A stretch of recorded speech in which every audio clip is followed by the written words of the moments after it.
Rejected suggestions that his political past could compromise his impartiality, saying his former ANC membership has no bearing on his judicial conduct. The MK party has criticized his appointment as the oversight judge for the investigating Directorate Against Corruption. The party has called on Justice Minister Mamloko Kupai to review the appointment.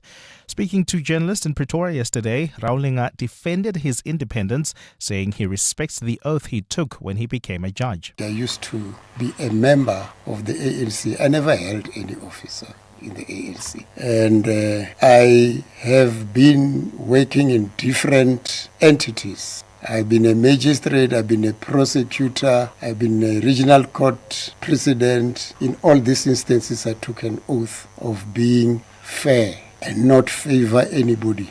Madlanga says while he reports to the Justice Minister, he is ultimately accountable to Parliament through the Portfolio Committee. The Minister might have appointed me. I report matters to her. In other words, all the complaints that we do are reported to the Minister. I don't have to say anything further to the Minister. It's just a question of reporting. Otherwise, I am accountable through the Portfolio Committee to Parliament, and which is appropriate. Limpopo police are investigating possible murder cases linked to suspected reckless and negligent driving following the deaths of 14 people. 5 victims died in a collision on the R55 near Stoffberg, while 9 others were killed in another crash between Pokane and Mapongo at the weekend. The Provincial Transport Department spokesperson, Dali Chifiwa, says 6 people were injured and taken to hospital. Preliminary investigation has just revealed that possible overspeeding may be the cause. The Dear Cloud is saying Overscon District condolences to the families of those who lost their lives. The department urges drivers to be extra careful, avoid reckless driving and take a rest after every 2 hours. And Russia has carried out a wave of ballistic missile and drone strikes on Ukraine, killing at least 8 people and injuring dozens. The strikes happened yesterday in the northeastern city of Kharkiv and in the capital Kyiv, as well as Zaporizhia in the south and in Sumy in the northeast. Ukrainian President Volodymyr Zelensky says the raid on Kyiv is one of the most massive ballistic attacks since Russia launched a full-scale invasion in 2022. Meanwhile, Ukraine says it hit 3 Russian oil tankers in the Black Sea and 3 oil depots in the southern Stavropol region. Zelensky says they were targets that finance Russian aggression. Gold is trading at $4,023.52 an ounce. The rand is at 16.52 to the dollar, 22.24 to the pound, 18.90 to the euro. Brent crude oil is at $90.19 a barrel. In the traffic, look out for faulty traffic lights in North Riding at the N1 South and Malibongwe, in Midrand at Old Pretoria and Olifantsfontein, as well as in Midrand at the N1 North and Olifantsfontein. And in your sport, Spain are the champions! Spain have seized their second star! The kings of Europe have conquered the world! Spain are World Cup champions after a 1-0 extra time win over a 10-man Argentina. Ryan Fox wins the Open with a birdie on the final hole.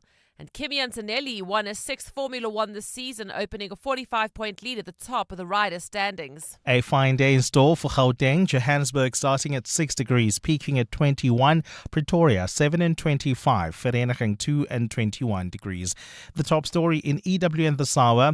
Suspended Ekurhuleni Metro Police Chief Julius Mkhwanazi will make his first appearance in court today, and this will be in connection with the theft of precious stones worth nearly 15 million rand.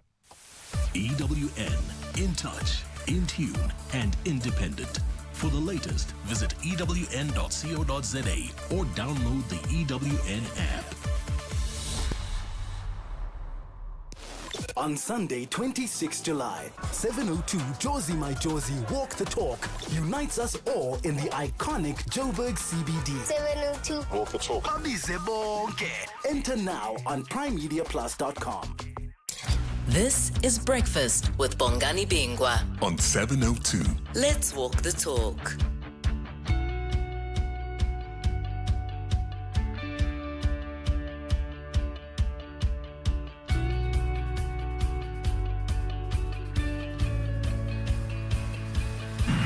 Minimal. Pedro Porro. Williams. And thundered into Spain by Ferran Torres!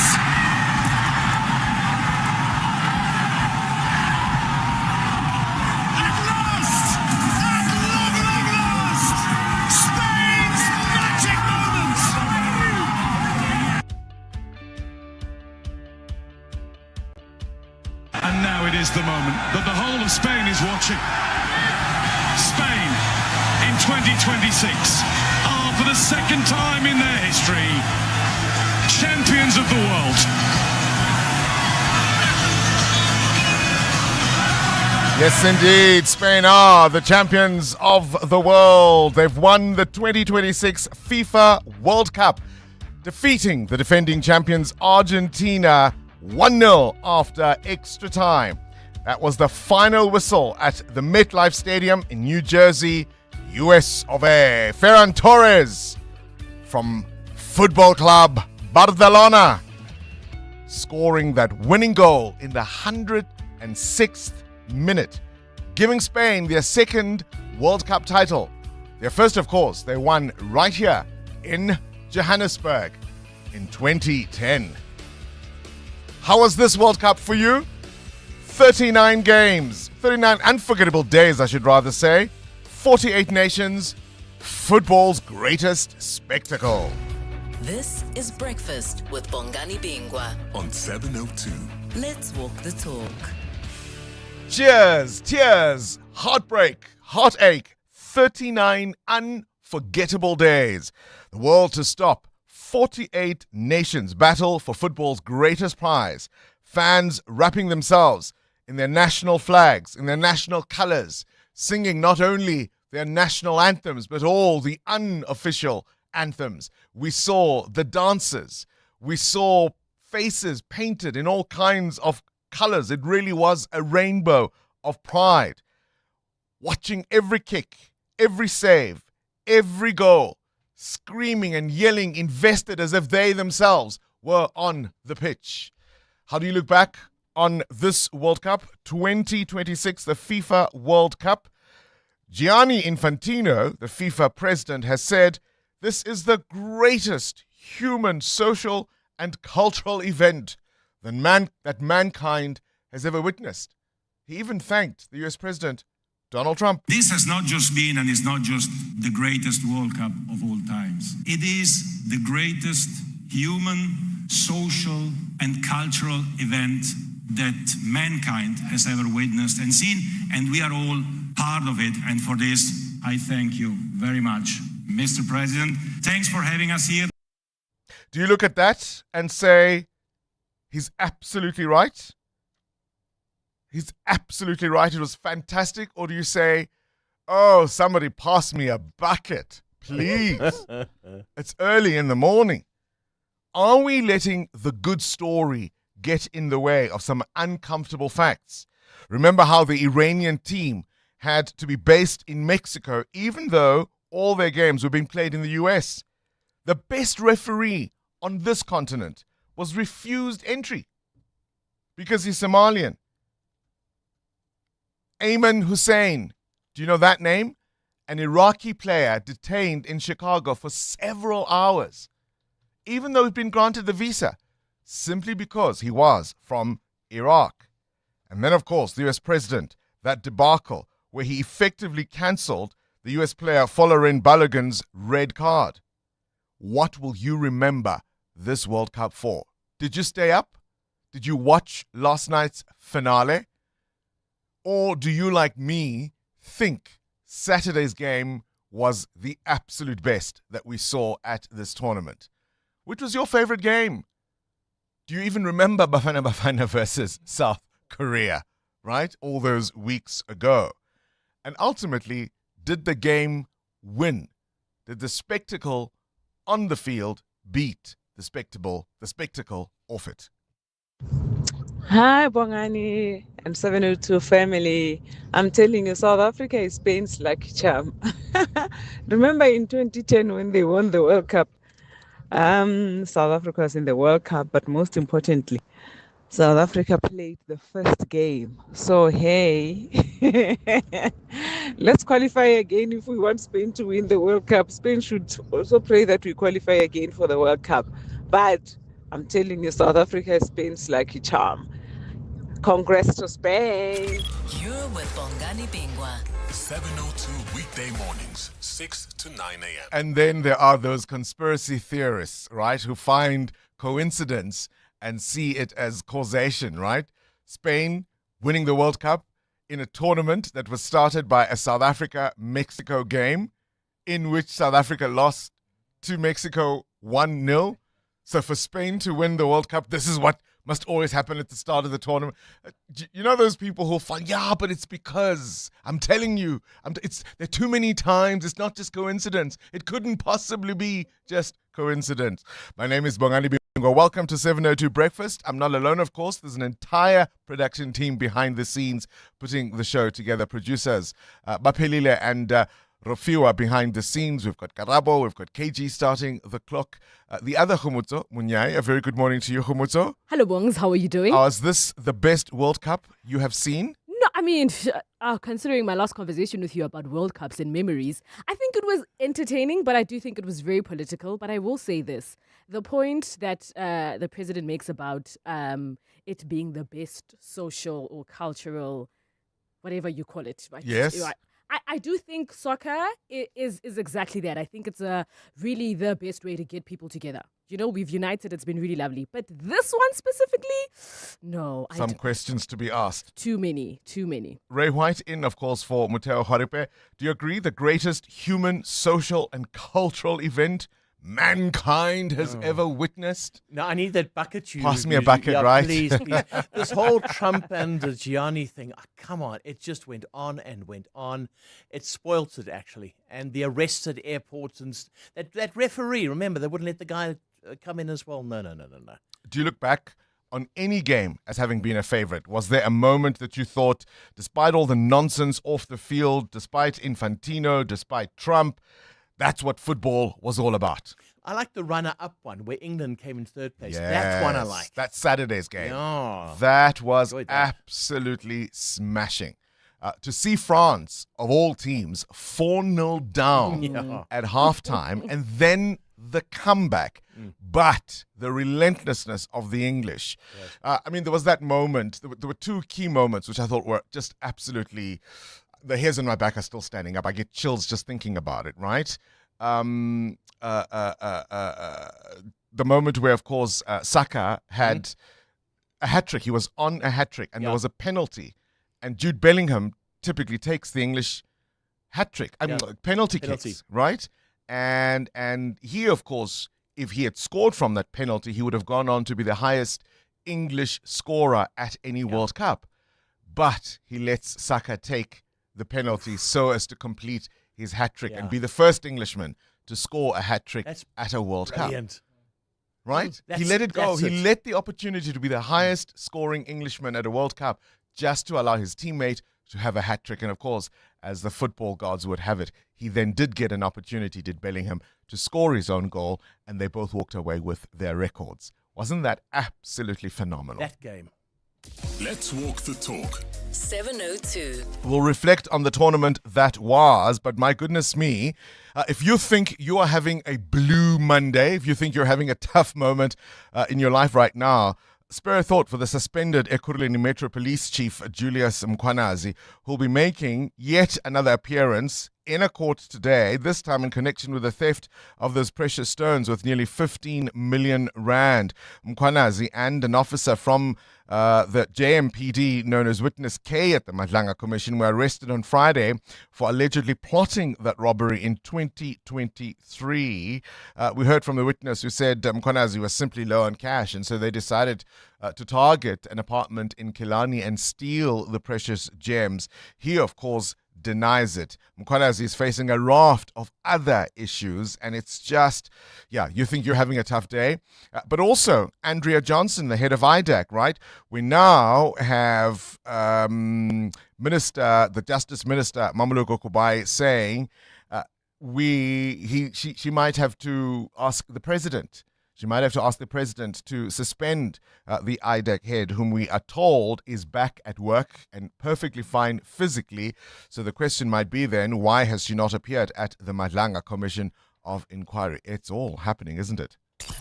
Breakfast with Bongani Bingwa on 702. Let's walk the talk. Ray White, of course, is in the studio as well, as I said a little earlier, and you've already heard. Ray, you've got a question of your own? I do indeed. Are you brand specific when buying electronics such as a TV Or are you finding that lesser known brands are just as good? Because I've always been very brand specific. I'll only buy one brand. I won't say what it is, but that one brand. But are you now finding I've been wrong all along, I should be buying something else? I'm not very particular about, I suppose you have your main TV, right? The one that's in your lounge or whatever it is, your TV room where you do watch the most television. But I haven't bought a TV for my house for a very, very long time because I'm that old. Right? The older you are, the older everything you own is, isn't it? Yeah. So I haven't bought a TV for a long time, and the one I've got, which I've had for years, seems to be working just fine. But when you get home and you buy that alternate one and it's all yellow and you take it back and you go like, that's me. I've never had to take anything back. It's just, okay. Does it work? Can I hear? Can I see the picture? Half the time I'll be thinking it's my eyes, Ray. Maybe he is getting old. Yeah, I was about to say, you sound very old today. 702. Weather. What conditions can you expect on this Monday morning, 18 minutes after 6 o'clock? A fine day in store for Gauteng. Temperatures in Johannesburg and Vereeniging peaking at 21 degrees. Quite a bit warmer in the capital. Your high there is 25. Mbombela peaks at 28. Polokwane 23. The same for Mahikeng. Durban partly cloudy, some isolated showers and rain. You can expect there. Temperatures maxing at 22 degrees in eThekwini. It's 19 for Gqeberha. 21 for East London. Cape Town maxes at 17. And that weather, of course, brought to you by Subaru. Rain on the road, gravel under the wheels. Today's weather may change, but Subaru will keep you moving. Some mornings, the world feels uncertain. The sky turns, the road changes. And then there's that feeling. The quiet grip of the road beneath you, the calm in every turn. It's not just how it drives, it's how it takes care of you and the people you love. And somewhere between the first drop of rain and the road ahead, you realize you've fallen in love. Subaru carries you through life's weather. Fall in love with Subaru's all-weather confidence. Book a test drive on subaru.co.za. EWN Traffic. 20 after 6, let's have a look at the roads. At this early hour, Khumutso Munyai, what are you seeing? Thank you, Bongs. We'll start in Germiston. Traffic is starting to build up on the N3 North. This is as you come from the Rand Airport interchange towards the Gelden Haze. Otherwise, you can look out for faulty traffic lights that may also start affecting flow of traffic in four ways at Cedar and Witkoppen, in Woodmead at Woodmead Drive and Woodlands, as well as in Midrand at Allendale and Waterfall. Over in the capital city, traffic lights are also out in Gasfontein at the N1 in Gasfontein, in Groenkloof at Eufus and Monument, as well as in Brakfontein at Old Johannesburg and Brakfontein. If you come across any other traffic, please do send us a WhatsApp voice note to 072-702-1702. There's more EWN on air, online, and on the EWN Good app. morning, Bongani. This World Cup was not it, guys. It was not it for me. I stopped watching the games a while ago. I think it's been a week or two now, because I saw how Argentina was playing. They were playing wrestling, guys. They were wrestling the other teams, and they were not being fouled. Argentina was not getting a foul. It was the first ever yesterday. I don't know what's going on in that World Cup. And then I found out that the FIFA president is actually close to Messi, Lionel Messi, the one of Argentina. Then it all made sense. Lionel Messi kicked people on the field and he didn't get no card, nothing. This World Cup, it opened my eyes. That's about it. Land, morning, 702 Land. Hey, Bongs, I must say this World Cup was a very controversial World Cup. Donald Trump and Infantino were in each other's toot all the way from the beginning till the end of this World Cup. And another big highlight of the World Cup is how Argentina and Messi and FIFA got to the final, and it just overshadowed the players' actual capabilities. That's one thing we'll remember about this World Cup. And the whole world, actually, except Argentina, wanted Argentina to lose this World Cup, and they got exactly what they wanted. So Spain won, FIFA and Messi, 0. Don't know if it's the whole world that wanted Spain to lose. I mean, have a listen to the disappointment in the voice of the US President Donald Trump after the game yesterday. They seemed to be unbeatable, and then they didn't beat Spain. It was they were the team that was favored. They were the team that was winning, I think, probably the most easily. And then something happens. It can happen in life. It's sports. It can happen in life too. You're hot as a pistol, and then you're not so hot. But I wouldn't know about a thing like that. No, it happens in life. You're hot, and then you're not. But you have to always make a comeback, right? You can never give up. You can never give up, says US President Donald Trump. Your reflections on the World Cup that was, and what was your favorite game? What was the best moment?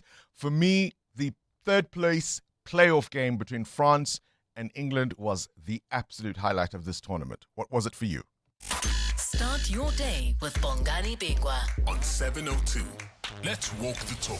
Things you need to know at this hour, 23 after 6. South Africa has 2 new beauty queens. Bajabulise Tela, a marketing graduate from Mpumalanga, the founder of a non-profit organization tackling hunger and malnutrition, has now been crowned Miss Universe South Africa 2026. So she'll represent the country at the 75th Miss Universe pageant in Puerto Rico this November. Of course, you'll remember Romanda Hombia was crowned Miss World South Africa 2026. She represents the country at the Miss World competition later this year. And of course, the thought being that, you know, if you win both, you can't be both Miss World and Miss Universe at the same time. So each country then has to make sure it sends a different contestant. Does that matter? Do you still care about beauty pageants in this day and age? How far would you go for cash? Is there anything you would not do for money? Where is your red line when it comes to things? And I'm not talking about illegality now. I'm talking things that are allowed within the law. So you're not breaking the law. You're not hurting anybody else. But where is the red line? Where do you say, no shame, you can keep your money? This is just, listen to the story.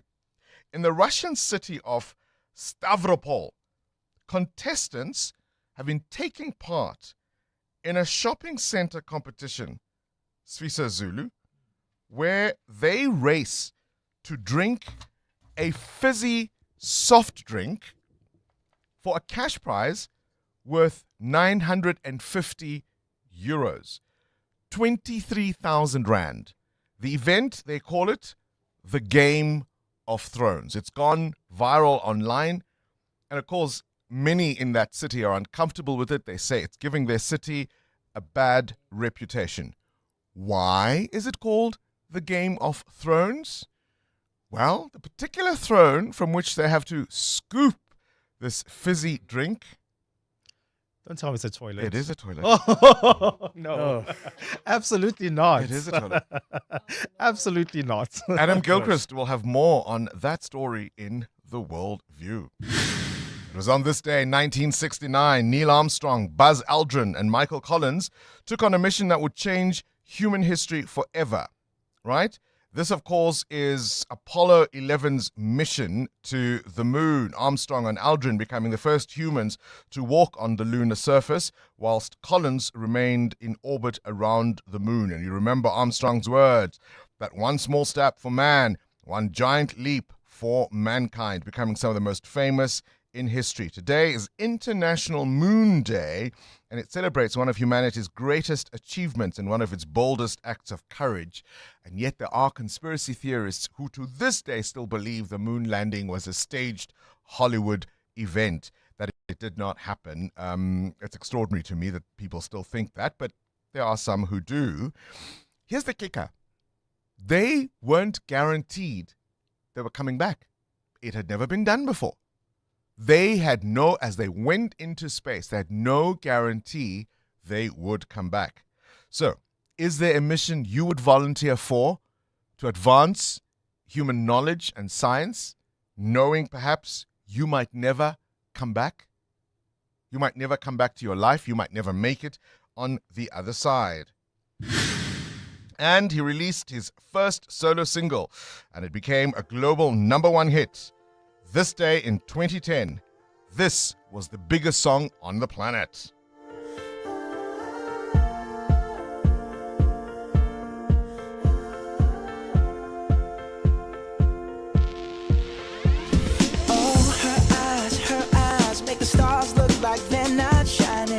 Bruno Mars, Just the Way You Are. It's a song that launched one of pop music's biggest careers with dozens of chart-topping hits and Grammy awards that followed. 702. The newspapers. Sfisa Zulu. Good morning. I was saying a little earlier on, if you think you're having a tough morning, a tough week, spare a thought for one Julius Mkwanazi, as you told us in Eyewitness News at the top of the hour. What else you got? Well, there's a cat on Downing Street, and his name is Larry. And Larry is going to inherit his 7th British Prime Minister today. He's been on Downing Street since 2011. I'm sure you've seen videos of him just running around, walking around in front of number 10, often stealing the spotlight from visiting leaders. Larry will now share number 10 with Andy Burnham following the resignation of Keir Starmer. So Burnham will be announced today. There's going to be a whole event. He's going to be speaking, and Larry is going to be there. He's not going anywhere. So the cat stays. The prime ministers come and go. The front page of The Citizen, Spain reign supreme. Spain's Ferran Torres celebrating after scoring the only goal in last night's final.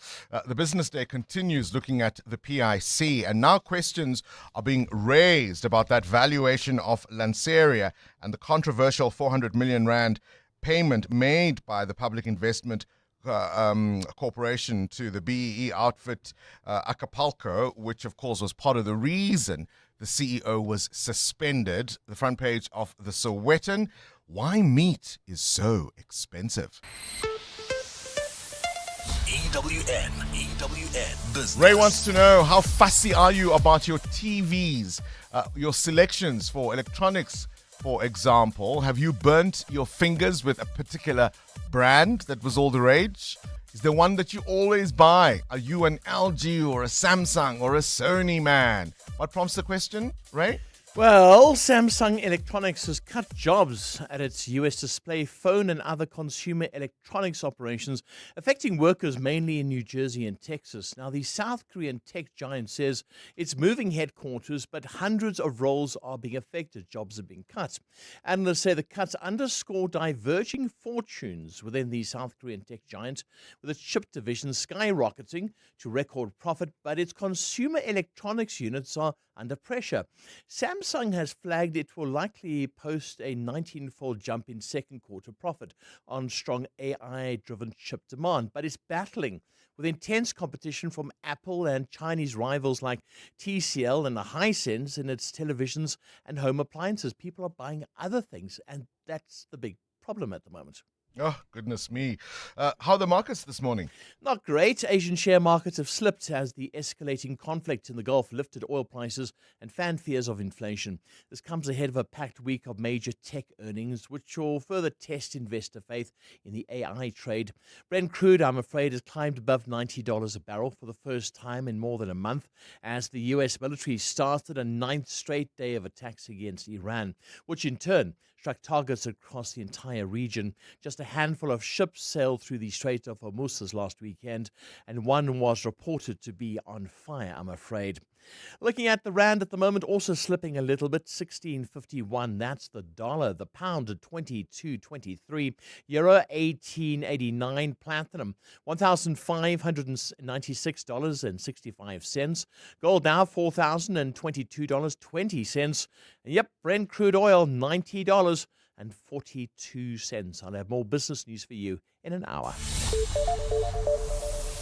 All right, straight to the news desk we go. We'll start in Mpumalanga, Sfisa Zulu. Well, Bongani, good morning. That's right. A 44-year-old man has been arrested in connection with the attack of 2 police officers in the province. One sergeant died when the suspect allegedly attacked him with a sharp object, while the officer's colleague, a constable, was pushed into a ditch. The officers were responding to a domestic violence complaint in Bushbuck Ridge on Saturday. Mpumalanga police spokesperson Mavela Masondo says the case has been handed over to the Hawks for further investigation. The police traced and arrested the suspect at his place of residence. The report indicates that after committing the crime, the suspect fled the scene but later returned once the crime scene had been cleared. 4 alleged suspected extortionists linked to violent attacks on business owners are expected to appear in the Bishop Levy's Magistrates Court today, and this is in the Western Cape. The arrests follow weeks of extortion-related violence, including the fatal shooting of a Somali spaza shop owner in Bonteheuwel. The businessman was killed in full view of his customers inside his shop. Bonteheuwel Ward Councillor Angus McKenzie says affected businesses have since reopened following the arrests. They're absolutely relieved. I had a discussion with him late last night. I'm in constant communication with him. They are extremely grateful for the work that's being done, for the pressure that's been put on this extortion ring within the community. Limpopo police are investigating possible murder cases linked to suspected reckless and negligent driving following the deaths of 14 people. 5 victims died in a collision on the R55 near Stoffberg, while 9 others were killed in another crash between Pokwane and Mampongo at the weekend. The Provincial Transport Department's Dali Chifiwa says 6 people were injured and taken to hospital. Preliminary investigation has just revealed that possible overspeeding may be the cause. The Deck Cloud is saying Overscon District condolences to the families of those who lost their lives. The department asks drivers to be extra careful, avoid reckless driving, and take a rest after every 2 hours. And a fast-moving wildfire in southern France vegetation after days of extreme heat. The fire broke out near the town of Dragukanan. The blaze burnt 10 homes, damaged 9 others, and left one firefighter with minor injuries. The wildfire comes as southern France contends with another heat wave, with temperatures having passed 40 degrees in parts of the region on Saturday. A fine day in store for Gauteng. The temperatures are at lows of 2 and 6 degrees, peaking at highs between 21 and 25. In the traffic in Germiston, there's slow-moving traffic on the N3 North as you head towards the Geldenhuys interchange. And in Boysens, brace yourself for those peak time delays as you approach the Crown interchange. The top story this hour, a 44-year-old man has been arrested in connection with the attack of 2 police officers in Mpumalanga. Smart business moves save money. Switch to Outsurance Business Insurance and you could get a massive 20% discount on your business insurance premium. Here's Stephen from the Villa Rosa. I was with my previous insurer for 8 years and then I switched to Outsurance Business Insurance. I'm very happy with the premiums and switching was the best decision we ever made. Get a quote to switch and save today. Visit outsurance.co.za or call 0800 60,000. Licensed insurer and FSP. TCs and information online. Today, standing out in the job market is more important than ever. Postnet and Huru are here to help you succeed.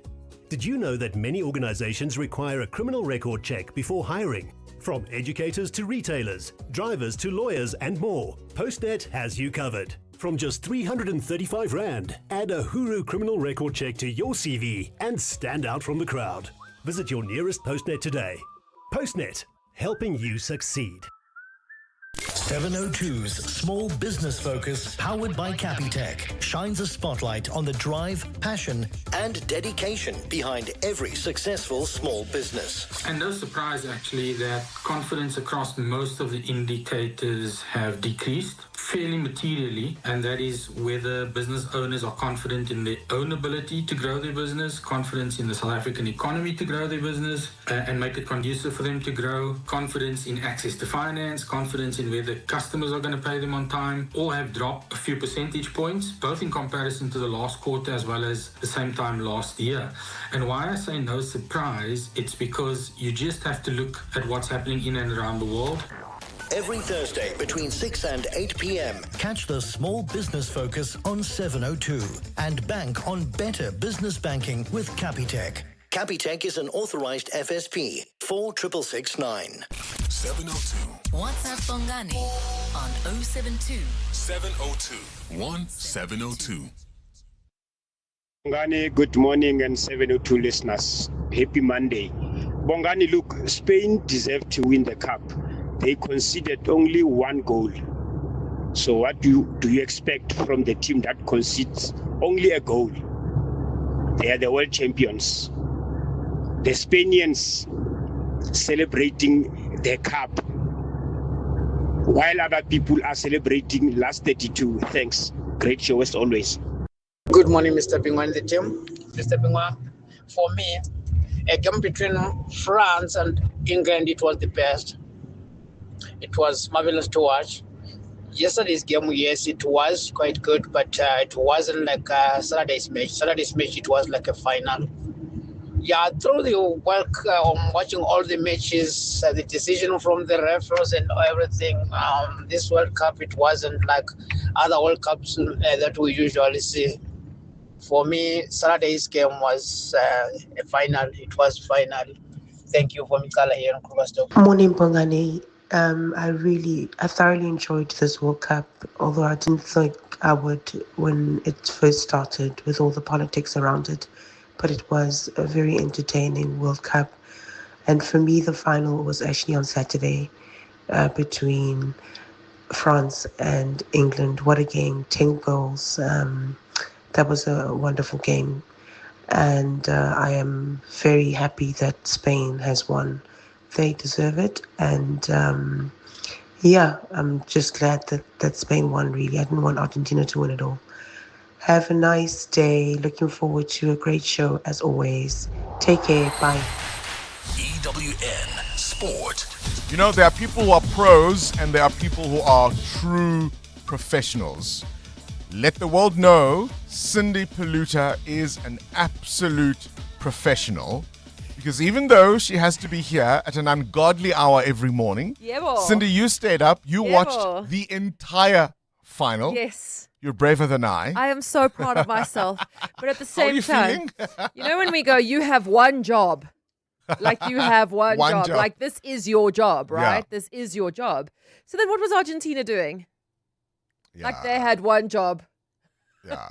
They really were not in the game. Let's just listen to the winning moment first. So to welcome Spanish fans. It feels like everybody but the whole world supported Spain last night. So here is that winning moment. Spain are the champions! Spain have seized their second star! The kings of Europe have conquered the world! So as I was saying, you get paid to do your job, and it feels like Argentina last night just did not show up, and it shows. No shots on target last night in the full extra time, etc. Spain, the world champions, beating a 10-man Argentina 1-0 in the final after a goalless 19 minutes in which Fernandes was sent off for a second yellow card, which, by the way, silences all the conspiracy theorists who said that all the refs at the World Cup are on Argentina's side, and then Argentina got a red card, right? So now you're like, oh. But it was so obvious. It was so obvious. I mean, so the conspiracy theorists who buy into that theory, and I'm being a devil's advocate here, will say, it's not that they don't ever get sanctioned, but they have to do something as outrageous as we saw Fernandes do to get that red card. Okay, well, conspiracy theorists, you won last night. Not really. And it was Ferran Torres who was the hero of the night with the goal in the 106th minute. Here's Spain's midfielder, Mikel Merino. Yeah, unbelievable. Everything now, I think, is in the perfect moment for us. We are such a golden generation with these young players that give everything they have to, for this country, for these fans. And luckily we got the trophy today. The result means Kylian Mbappe finishes as the Golden Boot winner on 10 goals, 2 ahead of Messi. Mbappe, the first player to ever win it twice. Dramatic finish to the golf, the Open. Ryan Fox birdied the final hole to win by 1 shot. Yes, of course. I was watching this yesterday and I thought, oh my gosh, it's going to go to a playoff, but he didn't. Finishing on 10 under, shooting a final round 2 under 68. I'm not sure how I hit the putt straight, to be honest. Everything was shaking, trembling, whatever. I know that's what people practice sometimes. I've got a putt to win a major. It's a whole lot different in real life, I could tell you that. And I was just take a deep breath, hit the putt and kind of hope, and it went where I aimed. South African Casey Jarvis finishing 4th the pace on 6 under. Springboks unbeaten in the home leg of the Nations Championship at the top of the Southern Hemisphere table, ahead of the All Blacks on points difference. Top of the Northern Hemisphere table is France. Second leg continues in November. Also over the weekend, the Junior Boks securing back-to-back World Championship titles. They beat France in the final 16-5. Currie Cup action yesterday. The Cheetahs beat the Lions 29-27. Bulls lost to Boland 24-10. In cricket, England beat India by 27 runs in the third ODI to win the series 2-1. England posted 387 for 3. Duckett with 141. Bethel with 91. Root was not out on 74. India tried through Rohit's 138, Gill 77 and Colley's 74, but they fell short. Means they lost the T20 series as well. Kimi Antonelli got a 6th F1 win of the season with victory in Belgium ahead of Leclerc and Verstappen. Antonelli now 45 points ahead of Hamilton in the driver's standings. Hamilton was given a 5-second penalty after a collision with Russell, which he served as his sole pit stop and eventually finished 4th.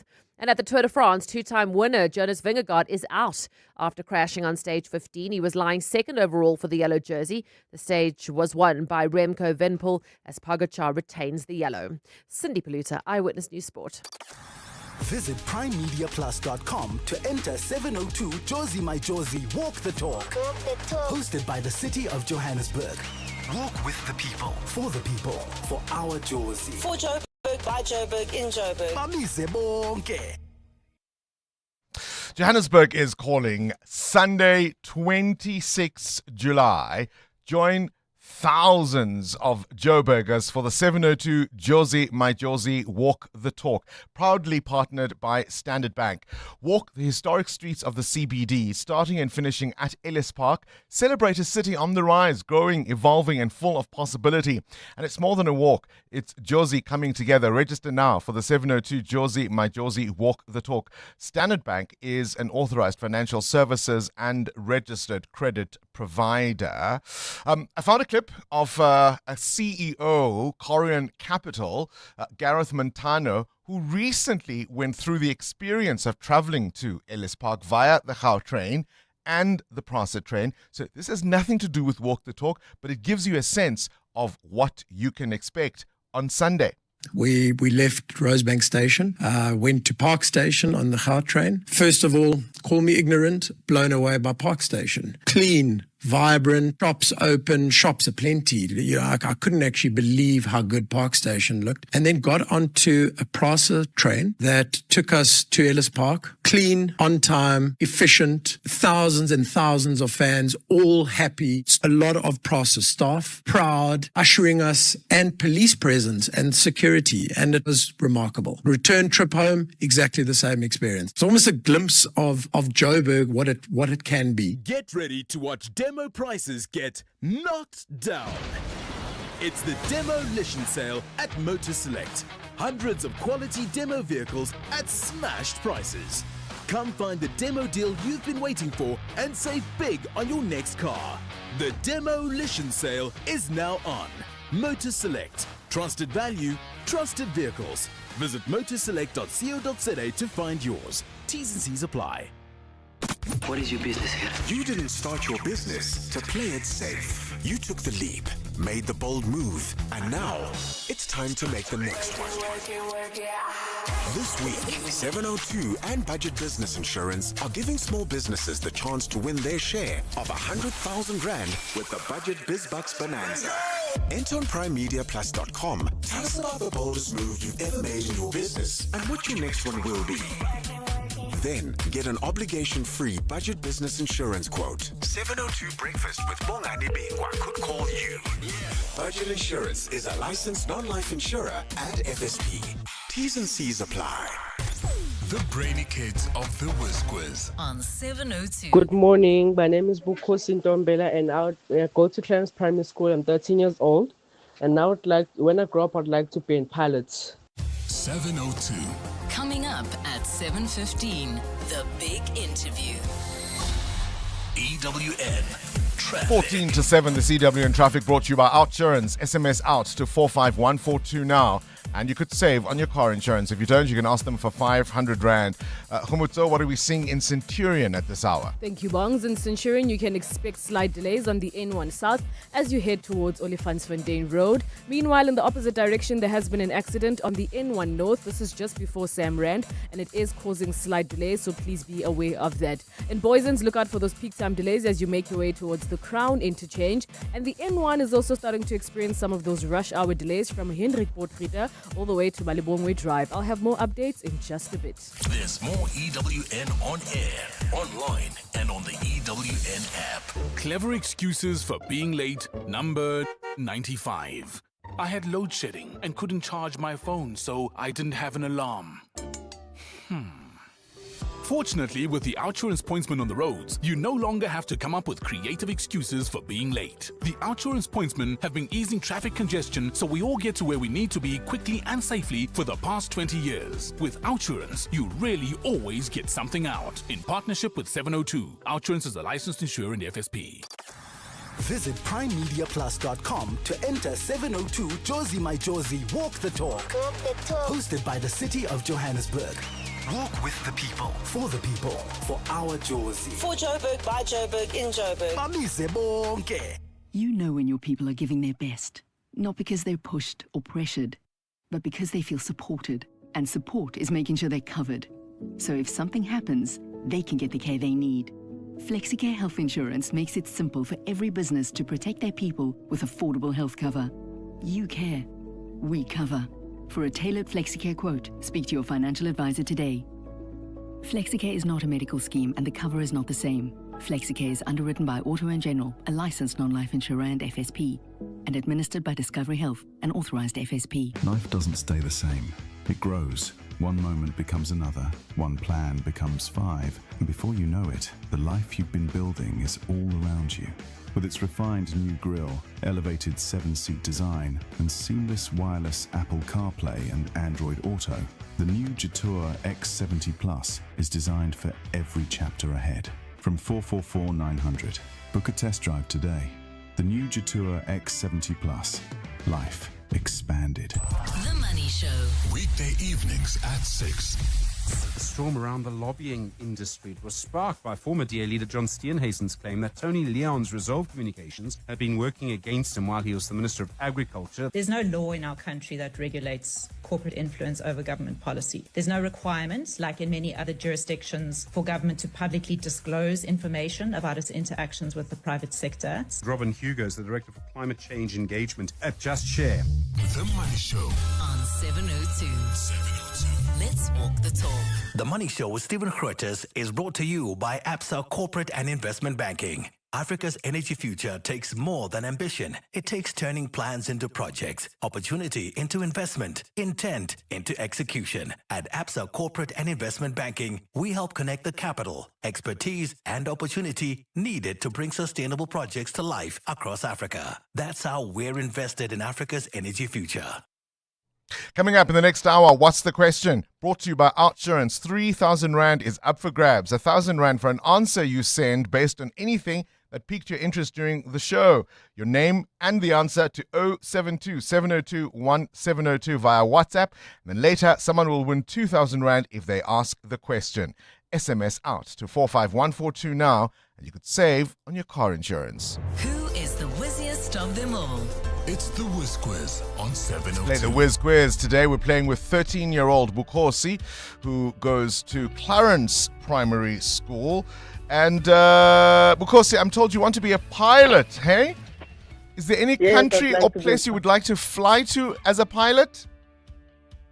I'd like to fly and go to Paris. Fly and go to Paris. Well, let's see how high you can fly and where you can go with today's Whiz Quiz. KG, let's start the clock.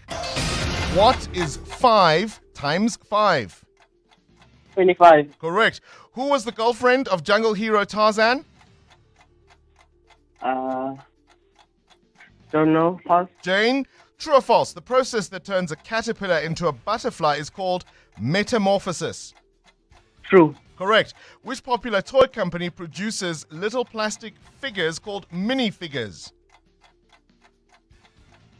Checkers. Lego. What gas do plants take in from the air and convert it into oxygen? Carbon dioxide. Correct. What is the name of our galaxy? The Milky Way. Milky Way. The Milky Way is correct. Which is the world's longest river? The Nile River. Correct. Which animal from Australia is known for hopping? The kangaroo. Correct. Which country is the world's largest democracy, India or China? China. India. China is not a democracy, I'm afraid. We got through 9 questions asked, 6 answered correctly. Bongani, you walk away with 600 Rand. The Brainy Kids of the Whiz Quiz. On 702. You insure your car, you insure your home. But what about the business that pays for both? If you own a business, this one's for you. Whether you're an e-hailing or courier driver, run a beauty salon, own a vehicle repair shop, a retail clothing store, or manage a growing company, it's your business. You could be one quote away from 25,000 Rand.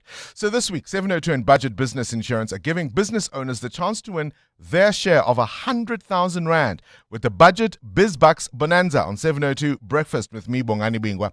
Simply go to primemediaplus.com. Tell us about the boldest move you've ever made in your business and what your next one might be. Then get an obligation-free business insurance quote from Budget Business Insurance. Remember, the obligation-free business insurance quote is an important part of the entry. Now, imagine what 25,000 Rand could do for your business. Enter now, and we could be calling you every Friday to fuel your next big move. Thanks to Budget Business Insurance on 702 Plus, one lucky business could win the grand prize of 100,000 Rand. Just search for the Budget BizBucks Bonanza competition page online and enter. Budget Insurance is a licensed non-life insurer and FSP. T's and C's apply. Current events, developing stories, Tough questions. your voice making a difference. This is Breakfast with Bongani Bingwa. All right, on to this now. Of course, we've been talking all morning about the FIFA World Cup. What a spectacle. Cheers, tears, and some heartache. 39 unforgettable days. Fans in national flags singing anthems with pride. But have we let the good story get in the way of some uncomfortable facts?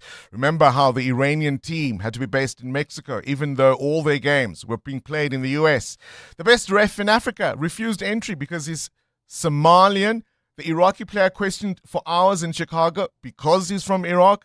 Then the debacle of the American president effectively cancelling the US player for Lauren Balogun's red card. What will this World Cup be remembered for? Joining us to reflect on the highs and the lows, we are joined, of course, once again by sports journalist Yanga Sibembe. Yanga, a pleasure to have you on the show. Sure, are you okay this morning? I mean, you would have stayed up pretty late to watch, eh? Morning, Bongani, and good morning to the listeners. Yeah, it was quite a late night, but yeah, it was I think it was worth it in the end. It's not the best final I've watched in recent times, but yeah, it was. I think the team that deserved to win won on the night. The team that played the best football for most of the tournament won on the night. So I think it was a really, really good final in that regard. Now, I'm no expert, certainly not in the way that you would be. My best game has to be the third place playoff. What was it for you? Yeah, no, that was an old timer. Honestly, that was one of the best games I've seen. But I think also the one that stuck in my mind was definitely Cape Verde versus Argentina in the round of 32. I think Cape Verde showed, a lot of fights and a lot of class to really stretch Argentina and take them right to the end. So that one is the game that really stuck in my mind from the duration of the tournament. Listen, I mean, when we got to it, some of the football was sublime. As we mentioned now, England edging France 6-4 in that thrilling third place playoff. But also Mbappe winning the Golden Boot, right? He scored 10 this tournament, 8 at the previous one. Is now tallied 22 and is the leading men's scorer at World Cups.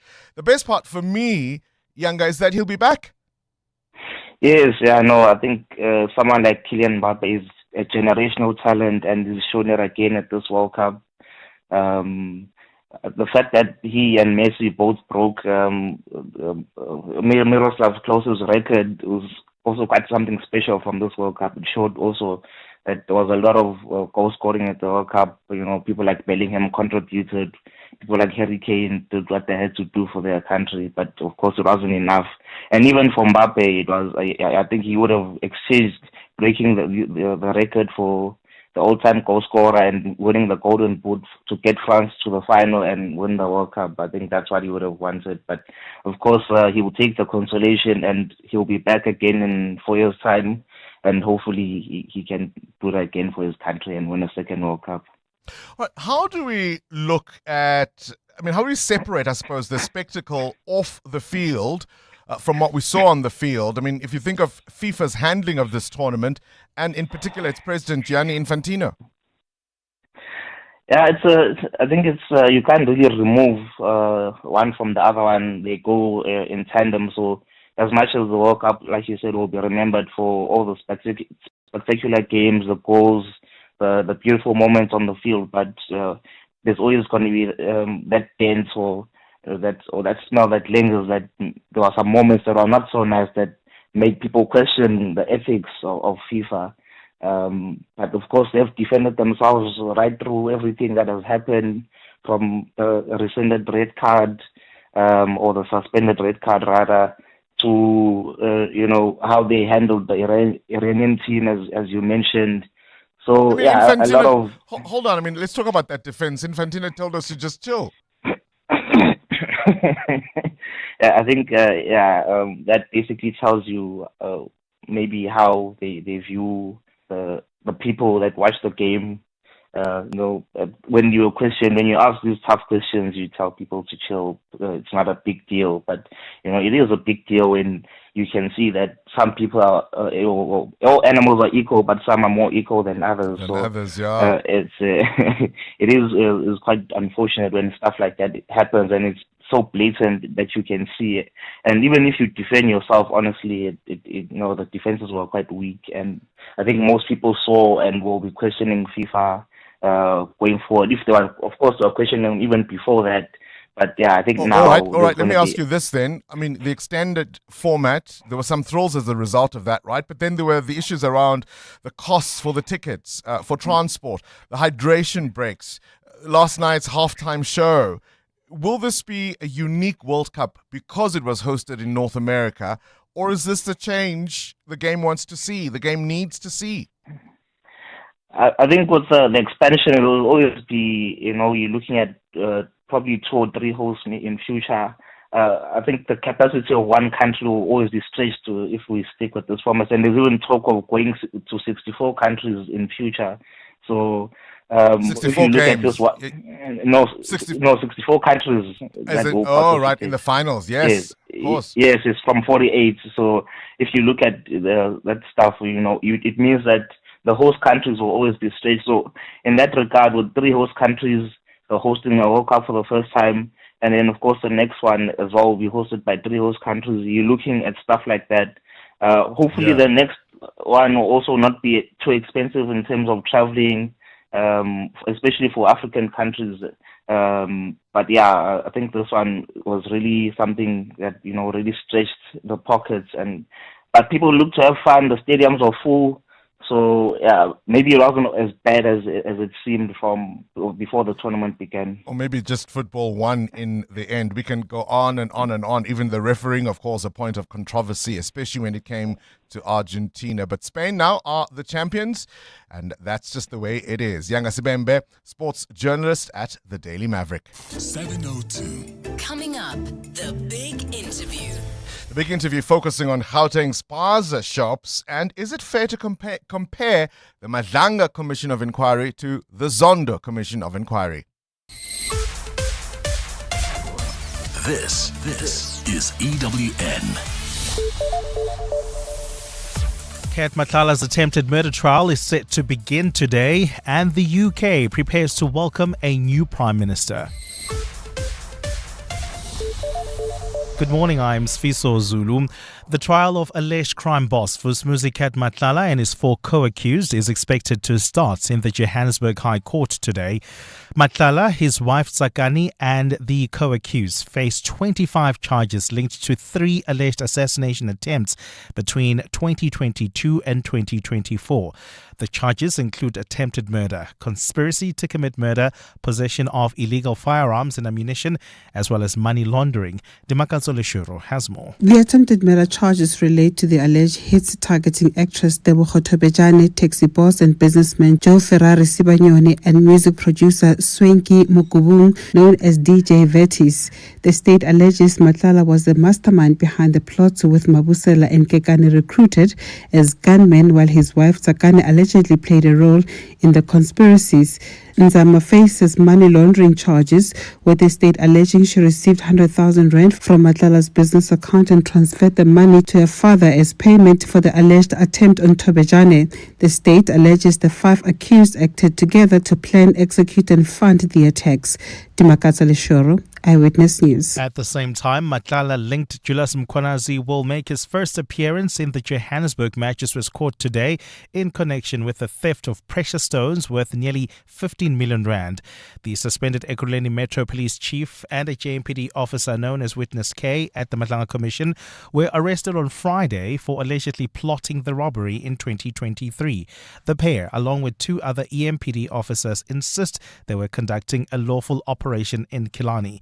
The 2 EMPD officers, Kershaw Lee Stalls and Adrian McKenzie, were arrested earlier this month and are out on 5,000 rand bail.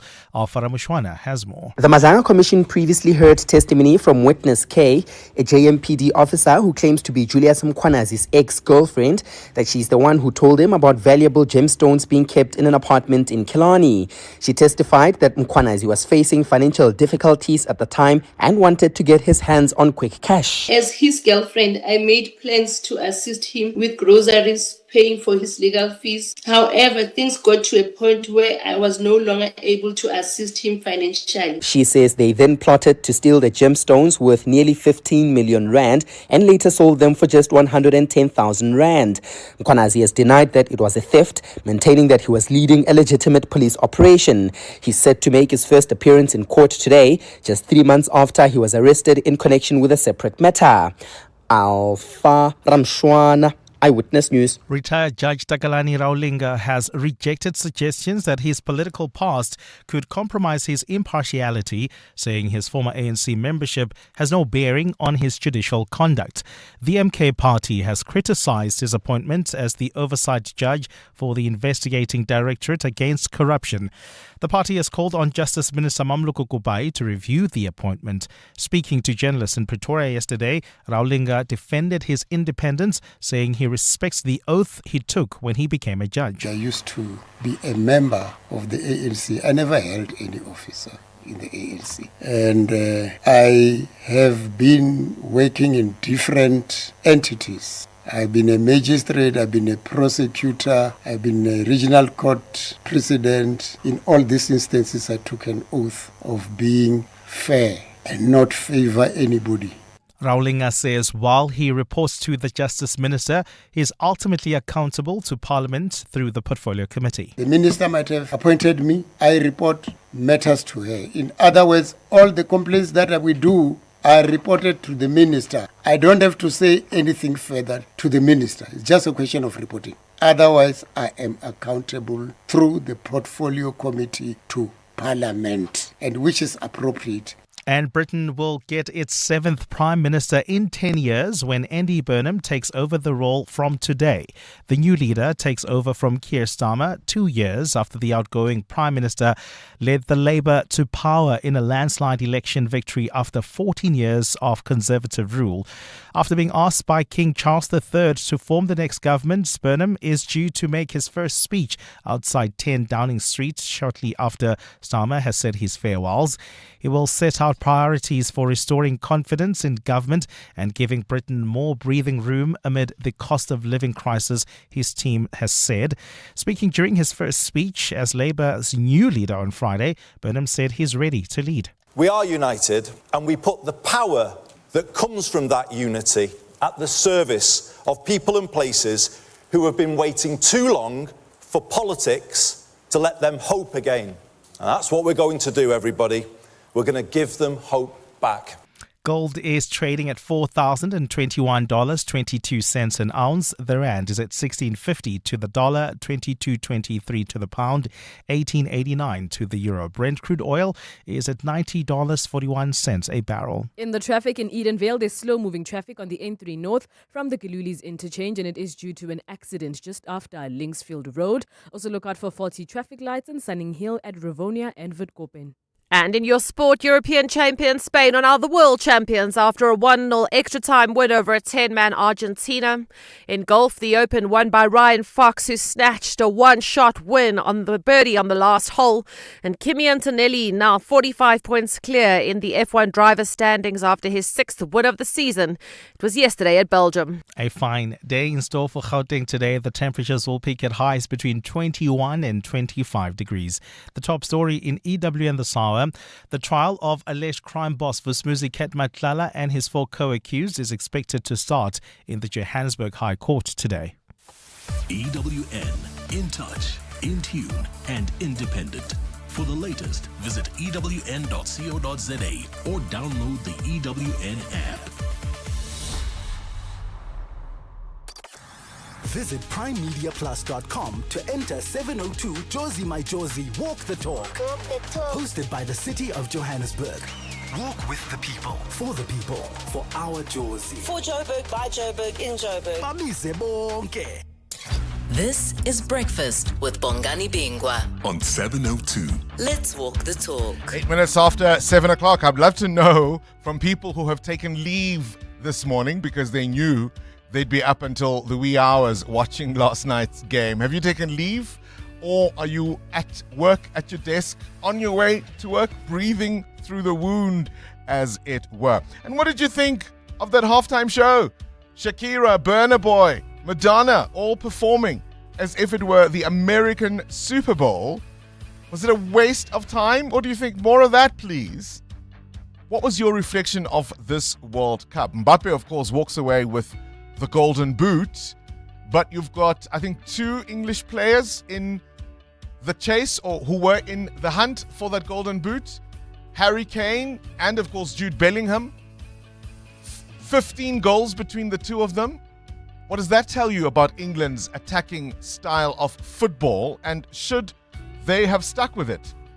Earlier, I said Bukayo Saka was now the first Englishman to score a hat-trick in a World Cup. I was completely wrong. I've been corrected by 702 Landers.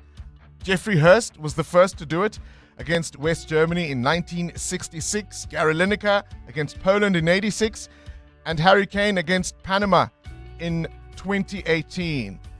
Bukayo now joining that list against France. Bukayo Saka, an Arsenal player, let it be noted. And who was the first person to score in that game against France? One, Declan? Rice? From which team? Congratulations to Spain. For me, this World Cup was very, very exciting when the African teams were qualifying, especially when the 9 African teams made it through, except for Tunisia in the round of 32. My favorite game was definitely Portugal versus the DR Congo, and the energy that was coming from the DR Congo team, how they were able to hold Portugal down. Yeah, and the most upsetting game for me is definitely the one for Egypt versus Argentina. You know, I really feel like Egypt were not treated fairly. But having said that, the World Cup really died down after the Egypt game was messed up. So, but anyways, well done to Spain. Milan from Centurion. Hi, Bonks and 702 listeners. This was the best World Cup ever. The best moment for me was the game between Morocco and Haiti. This is Boyzen from Tabazimbi. This is Breakfast with Bongani Bingwa on 702. Let's walk the talk. 11 after 7, things you need to know at this hour. On this day, 1985, 4 activists, anti-apartheid activists, Matthew Goniwe, Fort Talata, Stelo Mhlauli, and Sparrow Mkhonto disappeared while traveling home from a political meeting in the Eastern Cape. Their bodies were later found, and it was revealed they'd been murdered by apartheid security forces known as the Cradock Four, the community leaders who'd fought against apartheid and pushed for equal rights. Their deaths became one of the most shocking examples of the brutality used to silence those challenging the apartheid system. Decades later, their names remain linked to the fight for justice, accountability, and, of course, the preservation of our history. Now, how well do you know your guitarists? Are there some that you would recognize after just one note, just one little strum? Carlos Santana is possibly one of the closest for many people. He celebrates his birthday today. Born on this day in 1947, Santana has blended rock and Latin music into a sound that has become instantly recognizable. From Black Magic Woman to Smooth, he's been filling concert venues for more than 5 decades. And before Amapiano conquered the world, another South African musician made his name known and made America dance. On this day in 1968, the #1 song on the Billboard Hot 100 was Grazing in the Grass.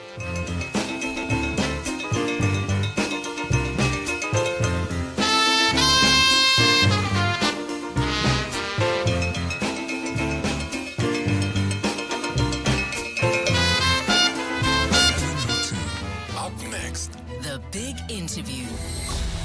EWN Traffic. 13 after 7, this EWN Traffic brought to you by Outsurance. SMS out to 45142 now.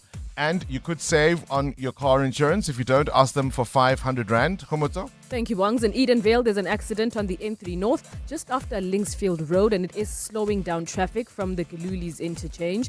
There's also some congestion on the N12 West with slow-moving traffic as you head towards that same interchange. In Centurion, you can still expect some delays on the N1 South as you head towards Olifantsfontein, that is. And in the opposite direction, that accident on the N1 North just before Sam Rand, it is still causing also heavy delays there. So please be just a little bit patient. I'll have more updates in just a bit. There's more EWN on air, online, and on the EWN app.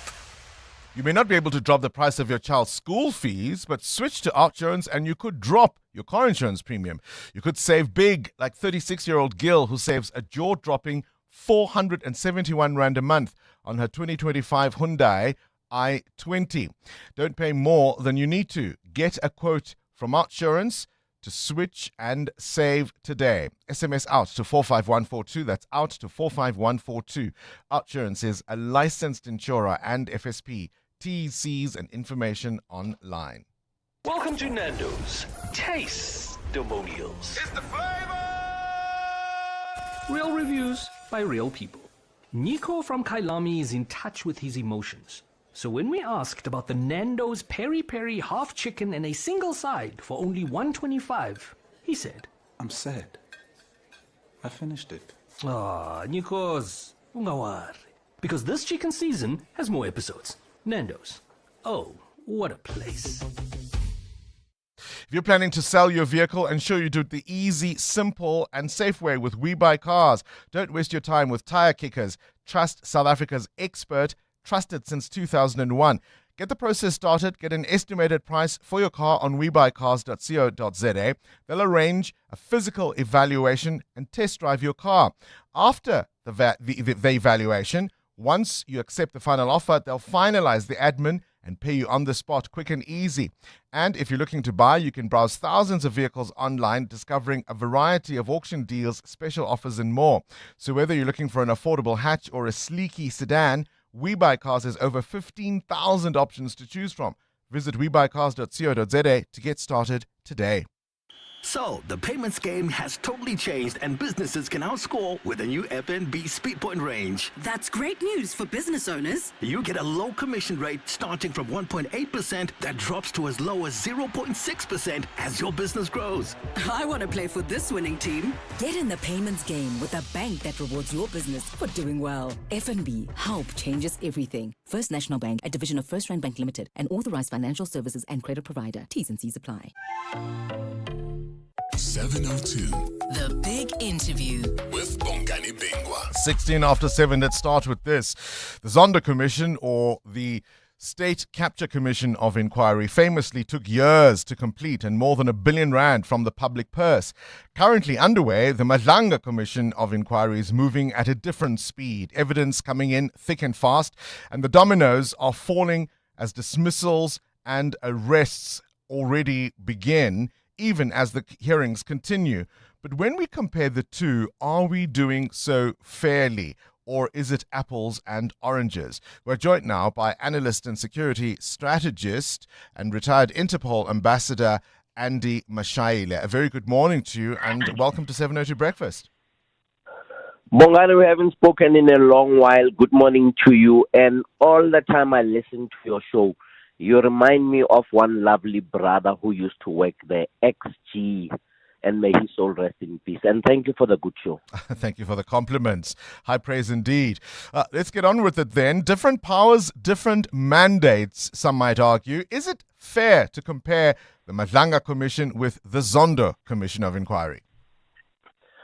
Bongani, yes, to the positive. And your next question, answering your next question, I would say you look at the cost tag and you compare the cost tag with the benefits. You and I are now doing a cost-benefit analysis in this site-by-site analysis of the two commissions. It's very fair.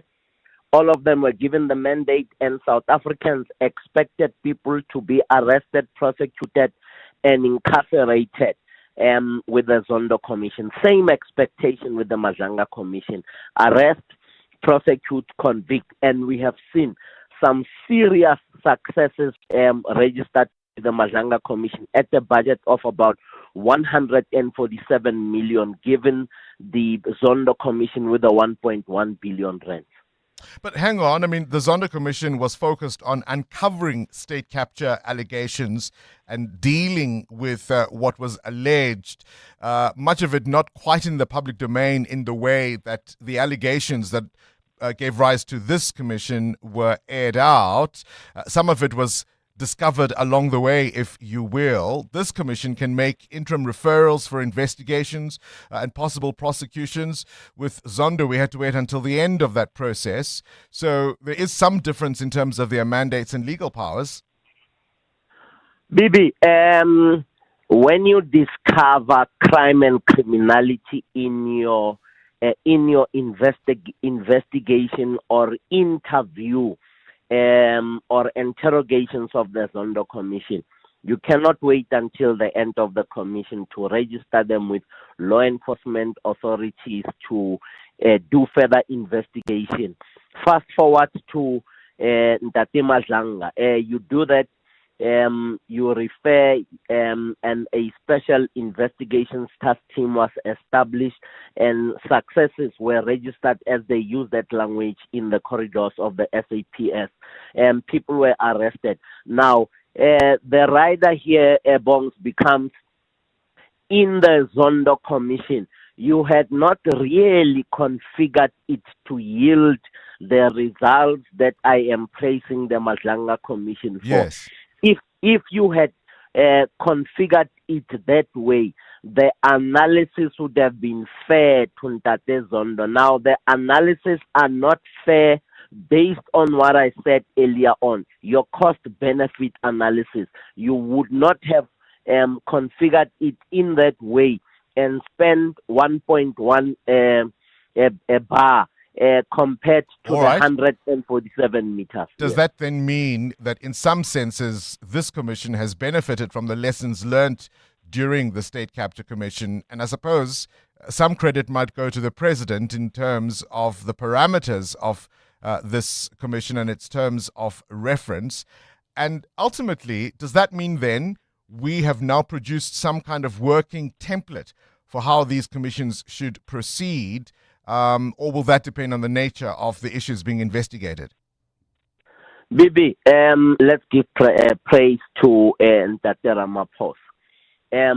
Let us also go and agree between you and I, go and agree or in an agreement that says there was an enhancement of the system and there was systemic proper configuration or reconfiguration, for the want of a better word, in a way and manner that says this commission's terms of reference compared to the Zondo Commission's terms of reference were designed to ensure that the allegations of Ntate General Ntate Mkhwanazi were quickly or fast or expeditiously investigated, so that you don't have the cloud of negative reputation, zero integrity in the criminal justice system. When you look at Ntate Zondo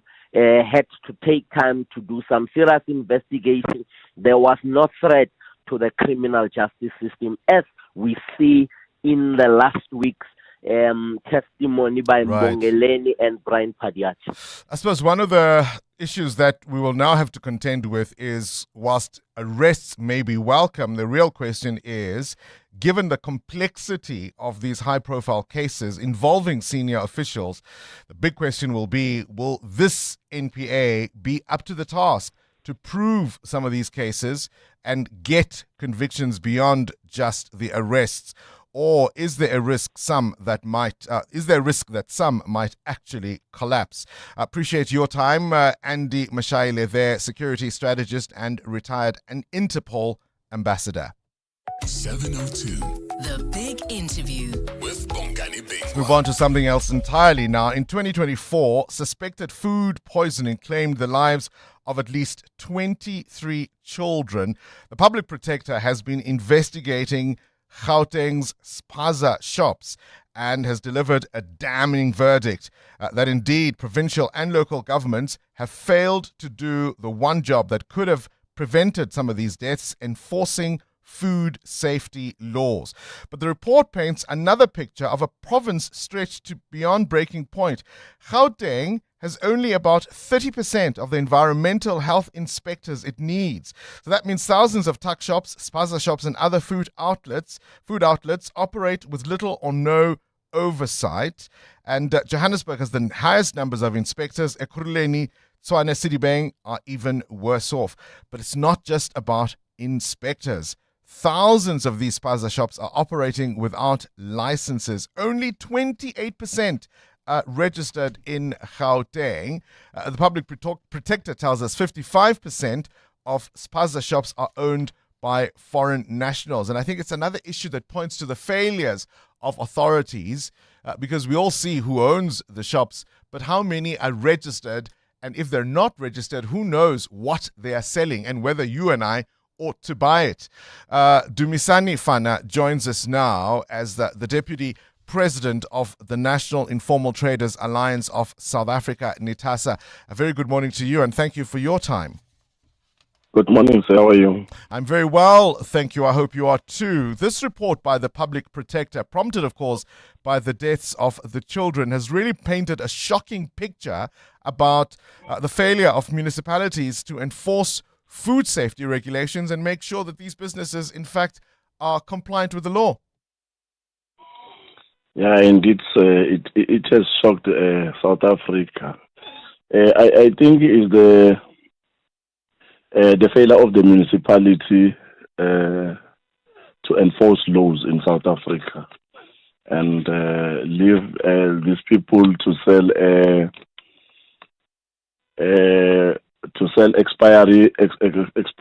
expired food, and they don't even inspect. They don't even inspect these spaza shops. I think the problem was from the government that they never enforce laws. There are no laws in order for these spaza shops. I think that's the problem. We find it as NITASA. The problem was led by the government or the municipalities. Should we really be shocked, though? I mean, I think many people would suspect that many spaza shops, indeed, that's why they even have that name, spaza. These are informal businesses that have been set up, and you know, the idea that many of about 28% in Gauteng, only 28% are properly licensed. 3 out of every 4 are operating without required permits. We shouldn't really be surprised that compliance is that low.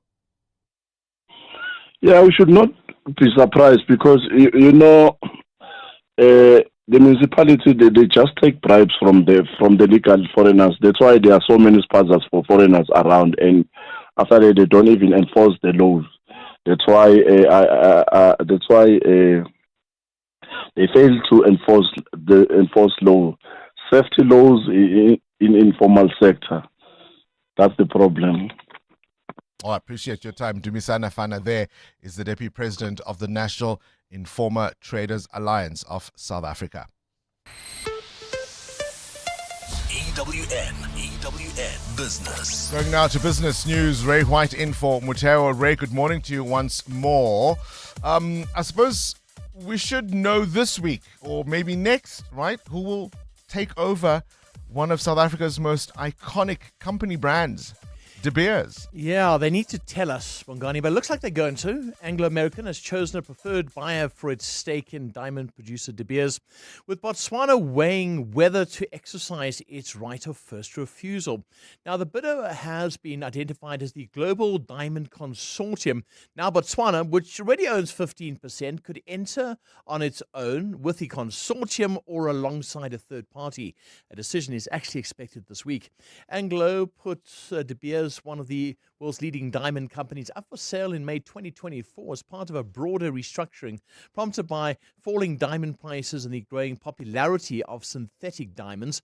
It has operations and exploration spanning Botswana, Namibia, Angola, South Africa, and of course Canada as well. All right, we're back to watching the Persian Gulf and the price of oil. What's the picture this morning, Ray? I'm worried about this. Brent crude has climbed now above $90 a barrel for the first time in more than a month as the U.S. military started a 9th straight day of attacks against Iran, which in turn struck targets across the region. Just a handful of ships sailed through the Strait of Hormuz this weekend. One was on fire. As a result, Asian share markets are a mixed bag as the escalating conflicts in the Gulf lifted those oil prices. The Hang Seng up 2%, though. The Nikkei, though, down 4%. And this comes ahead of a packed week of major tech earnings as well. Looking at our rand now, 16.51. That's to the dollar, 22.24. The pound, the euro, 18.90. Platinum, $1,597.60. And then gold is now $4,012.20. The gold price as well, also coming down towards that 4,000 level once again, which we saw last week as the conflict escalated in the Middle East. And then Brent crude oil is now $90.23. So hopefully there can be some sort of resolution to that conflict soon, because we don't want it to go over $100. Ray White, EWN Business. Coming up a little later on, of course, we'll be talking to one of our partners for the 702 Jozi My Jozi Walk the Talk. We'll be speaking to the CEO of Arena Holdings. They are, of course, behind some of the country's top publications, including the Sunday Times. And this year, there's an exciting partnership. Every person who registers for the 702 Jozi My Jozi Walk the Talk will receive a 3-month free digital subscription to the Sunday Times. If you want to hear all about it, stay listening. That's coming up a little after 8 o'clock. In the meantime, Sfiso Zulu, let's go to you straight at the news desk. Road safety in KZN. That's right, Bongani. The provincial transport authorities say they've reconfigured their road safety response as the province continues to grapple with deadly crashes. The latest crash claimed 6 lives on the R6112 towards Ikopo over the weekend. A car they were travelling in slammed into a roadside barrier. Transport Department spokesperson Dabezinhle Subia. Our plan is to strengthen the implementation of 4Es, the enforcement, ensuring the high visibility of law enforcement officers, education, that is creating awareness through educative campaigns, engineering, improving road designs to ensure motorist safety, and evaluation, that is assessing what works and how many lives it has saved. The Gauteng taxi industry is expected to brief media this morning about what it describes as a breakdown in its relationship with the province's Roads and Transport Department. Sontako Gauteng and the National Taxi Alliance say they will outline concerns over deteriorating engagements with the department. The focus will be on delays in processing operating licenses and a lack of consultation on decisions affecting the industry. Sontako's Graham Fritz says these issues are disrupting taxi operations and affecting commuters. Despite the repeated attempts to engage constructively, the industry contends that meaningful dialogue has been replaced by unilateral decision-making and a disregard for established consultation processes. A 44-year-old man has been arrested in connection with the attacks of 2 police officers in Mpumalanga. One sergeant died when the suspect allegedly attacked him with a sharp object, while the officer's colleague, a constable, was pushed into a ditch. The officers were responding to a domestic violence complaint in Bushbuck Ridge on Saturday.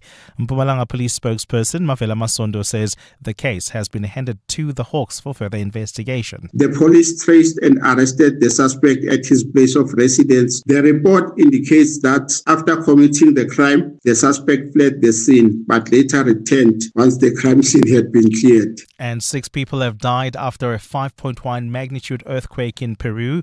The tremor also destroyed dozens of homes in the Andes region over the weekend. 12 aftershocks have been recorded since Saturday. Peru is situated on the so-called Pacific Ring of Fire, an arc of intense seismic activity stretching from Japan through Southeast Asia and across the Pacific Basin. A fine day in store for Gauteng today. The temperatures will peak at highs between 21 and 25. In the traffic, look out for 40 traffic lights in Sunning Hill at Rivonia and Witkoppen, in Marlborough at Old Pretoria and Marlborough Drive, as well as in Edenvale at Moederfontein and Van Riebeek. The top story this hour, KwaZulu-Natal transport authorities say they've reconfigured their road safety response. Whether you're following every match or just the ones that matter most, stay connected to 702 Cape Talk and EWN.co.za to stay connected to the world's greatest game. There's a song that goes, "Money can't buy me love." And that's true. But then they told us all you need is love, which anybody with a mortgage will tell you most certainly is not true. Love won't pay your parking tickets or your student loan. It's also needy. It requires effort, availability, constant care. But more importantly, love requires time. And while money can't buy you love, it can certainly free up some of your time. Time to spend on the things you love, with the people you love. And if you're looking, maybe even time to find the one you love. That's why, after 50 years of investing, we've learned that time is the greatest gift of all. And the good news is, if you invest early, time gives you money. And then money gives you more time to do the things you love. And don't you love that about investing? Ellen Gray, long-term investing. Ellen Gray is an authorized FSP. Some people wait for green lights. You create your own right of way. You move to your own rhythm. Calmly. No permission, just intuition. That's why you need a car that matches your energy. Introducing the all-new Aura 5 SUV, a compact SUV that's designed for your next move, for every kind of you. Visit gwm.co.za to book a test drive. GWM. Go with more. You're up before everyone else. You're building something real. Absa Business Banking, powered by Visa, gives you everything you need to get going. Open a business account in 10 minutes. Buy a point-of-sale device for $799 and get a credit card all in one place. We get it. Running a business is hard. Your banking shouldn't be. Search Business Starter Pack. Your story matters. Absa is an authorized FSP and registered credit provider. T's and C's apply. 702. WhatsApp Bongani on 072 702 1702. Hey, morning, Bongani. Pablo here in Orange Farm. Bongani, it's not just bribes that are taken. The issue of one certificate is used in many spaza shops. And that's why it creates bribes, because they know one certificate they can just operate 20 shops. Not each business has its own certificate. Also, the police are the ones who are morely protecting these people than the public protector or whoever that's supposed to protect. Bongani, your guest is being economical with the truth.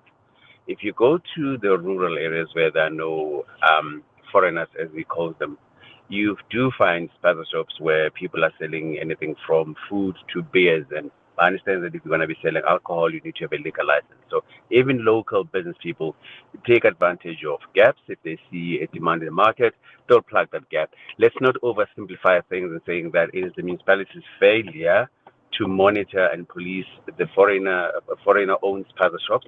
It is a general problem in that sector. I agree with him on that one. Lastly, our municipalities cannot fix potholes or street lights. How do you expect them to enforce bylaws? Thanks. Great show, man. Thank you. I mean, and I think that's the point, right? It's easy to look at the face of something without looking at the underlying reasons of why it occurs. The fact is, if we don't have enough inspectors checking what these shops are selling, and never mind whether or not they're registered, of course, anybody can start a business and open it and run it and make money because no one is checking into what they're doing. So, yeah, it's easy to blame the foreigners and look at the face of it and say, it's the foreigners. But what about the local authorities that are meant to check the compliance of all the spaza shops, regardless of who owns them? What about the authorities who are meant to do so both in urban and rural areas? This thing is rife because it's the failure of the authorities to ensure compliance. 702. What's the question? What's The question is brought to you by Outsurance, a chance for you to win up to 3,000 Rand. First, 1,000 Rand for the answer, and then a little later, 2,000 Rand if you can give us the question. SMS out to 45142 now, and you could save on your car insurance. If you don't, you can ask Outsurance for 500 Rand. Today's answer comes from Koketso, who is in Soshanguve. Koketso, please give us today's answer. The answer is smooth. Smooth. Okay, and tell me, Koketso, have you been smooth to get yourself a quote from Outsurance? Yes, I have, sir. Yes, I have. Your biscuit, 1,000 Rand is coming your way. All thanks to Outsurance and 702. Thank you for that answer. Koketso in Soshanguve says it's smooth. What's the question? Call us if you know on 011 8830 702. EWN Sport. All right, Cindy Paluta, let's get into the world of sport. Yes. Take your pick. No. So much for you to choose from. So we do. Well, I mean, obviously, we would start with Spain being crowned World Cup champions last night, beating a 10-man Argentina 1-0. But that comes in our nice World Cup desk at the end of the bulletin. But first, in golf, New Zealand's Ryan Fox holding his nerve on that final birdie, on that final hole to win the Open by one shot on 10 under. I'm not sure how I hit the putt straight, to be honest. Everything was shaking, trembling, whatever. I know that's what people practice sometimes. You know, I've got a putt to win a major. It's a whole lot different in real life, I could tell you that. And I was just take a deep breath, hit the putt and kind of hope, and it went where I aimed. South African Casey Jarvis finished fourth the pace on 6 under. Springboks finished the home leg with the Nations Championship unbeaten on top of the Southern Hemisphere table ahead of the All Blacks on points difference. Also over the weekend, the Junior Boks securing back-to-back Under-20 World Championship titles. They beat France in the final 16-5. Currie Cup opened this weekend. There were wins for the Stormers and Sharks. Yesterday, the Lions lost to the Cheetahs by 2. The Bulls lost to Boland by 14. In cricket, England beating India by 27 runs to wrap up an ODI series win. Man of the match Duckett made 141. Rohit contributed 138 for India. The ODI series defeat off the back of the T20 series defeat. Kimi Antonelli is now 45 points clear at the top of the F1 driver standings after victory in Belgium yesterday ahead of Leclerc and Verstappen. Hamilton, who served a 5-second penalty for colliding with Russell, finished fourth. And at the Tour de France, two-time winner Jonas Vingegaard was lying second overall but crashed on stage 15. He's now out. Stage was won by Remco Evenepoel as Pogacar retains the yellow. The EWN World Cup Desk. The latest scores, the biggest stories, and the moments everyone's talking about. Spain are the champions! Spain have seized their second star! The kings of Europe have conquered the world! 39 days of football closing with Spain crowned 2026 FIFA World Cup champions after a 1-0 win over Argentina. Spain had 65% of the possession, 20 shots on goal, of which 11 were on target, while Argentina failed to have one shot on target in the whole match. With the game goalless and heading to extra time, Argentina were down to 10 when Enzo Fernandez was shown a second yellow card. And then in the 106th minute, it was Ferran Torres who finally found the back of the net. Honestly, I can't believe it. I just try to enjoy, but I don't know what's happening. Honestly, I didn't think too much. I just saw the ball coming to me, and I just shoot with the power of all the Spanish people. Spain's Mikel Merino says working as a close-knit unit is what took them to the win. Yeah, the connection, the family we are, the dressing room, how everyone fulfilled their role to the limit, and yeah, the family we are. France's Kylian Mbappe finished as the Golden Boot winner with 10 goals, 2 ahead of Messi. Mbappe is the first player to ever win it twice and is now on 22 World Cup goals. Spain won all the accolades. Player of the tournament, Captain Rodri. Goalkeeper went to Unai Simon and best young player, Pau Kubasi. On Saturday night, England finished third at the World Cup. What a match that was. Oh. They beat France 6-4 in a 10-goal thriller, if you consider that France were trailing 4-0 at halftime. The next World Cup, 2030. It'll be the 100th anniversary of the World Cup. It'll open with 3 historic matches in South America. The competition will then be primarily played and hosted in Morocco, Portugal, and Spain. I found a clip, Don Riddell, CNN sports anchor and reporter, talking about the remarkable connection between Lionel Messi and, of course, Lamine Yamal from Spain, Yes. and the number 19. Have a listen. Here's 19 reasons why this whole Messi and Yamal thing is even wilder than you first thought. As if it isn't crazy enough that Lionel once gave baby Lamine a bath for a charity photo shoot early in his storied career. Messi was wearing the number 19 for Barcelona at the time, and he just made his World Cup debut wearing the same number for Argentina. Fast forward 19 years, now Yamal is wearing 19 for Spain at the World Cup, and he even posted a composite of their 2 shirts on Instagram before the tournament. Both men have had birthdays in this World Cup. Yamal turned 19 the day before the semi-final. Guess what birthday Messi celebrated during his World Cup debut back in 2006? Of course it was 19. And that got me looking at the calendar. And, I mean, wouldn't you know it? Their birthdays are exactly 19 days apart. You know, from the moment they all got together for that photo shoot, it seems like destiny has had a plan for these guys. And now they're going to meet on the field for the first time in their careers in the World Cup final on July the 19th. How special is that, hey? I love that. I think that's absolutely fabulous. I absolutely love that. Yeah. Cindy Polita, Eyewitness News Sport. From kickoff to the final whistle, this is the EWN World Cup Desk. Corporates That Care promotes and encourages corporate leaders and all citizens to walk the talk for a better South Africa. Catch it this Wednesday at 10 to 9. We're featuring the CTICC. Their CEO, Toby Mutlabane, will be in conversation with me, and we do this on Wednesdays to highlight efforts of companies and brands dedicated to building our country. Corporates That Care is a Prime Media Cares initiative with 702 and Prime Media Outdoor. 702, let's walk the talk and together make a difference. Joburg, it's time to show up for our city. On Sunday, 26 July, join thousands of Joburgers for the 702 Josie My Josie Walk the Talk in proud partnership with Standard Bank. Walk through the heart of Johannesburg, celebrate its rich history, and experience the positive growth taking place in the CBD. As a committed partner, passionate about the growth of our city, Standard Bank invites you to be part of a movement that's helping build a safer, stronger, and spirited Josie for generations to come. Register now and take the walk that brings Johannesburg together. The 702 Josie My Josie Walk the Talk, proudly partnered by Standard Bank. Uncertainty is rising, but your business still has to deliver. Production targets need to be met. And when your workforce is out of balance, the cost is immediate. Too many employees? Costs climb. Too few? Productivity drops. Workforce Staffing helps businesses stay in control with flexible workforce solutions deployed within 48 hours nationwide. When demand changes, your workforce can change with it. Visit workforcestaffing.co.za. Stay productive, stay flexible, stay in control. EWN Traffic. It's 7:45. Come on, Manyane, let's look at the roads. What's happening in Pretoria? Is it in the Linwood area? You said there were troubles. Thank you, Bongs. In Linwood, there's bumper-to-bumper traffic on the N1 South from the Proof Plus interchange to Atterbury Road, and it is due to an accident. So please allow some extra travel time as you head into that stretch. Over in Centurion, you can expect some delays on the N14 East between Voortrekker Road and the Brakfontein interchange. And traffic remains sluggish on the N1 South from Nelmepius Drive, with conditions easing up just after Olifantsfontein Road. Staying with Centurion, we did receive a voice note from a 702 lander telling us about some trouble around that area. There's an accident.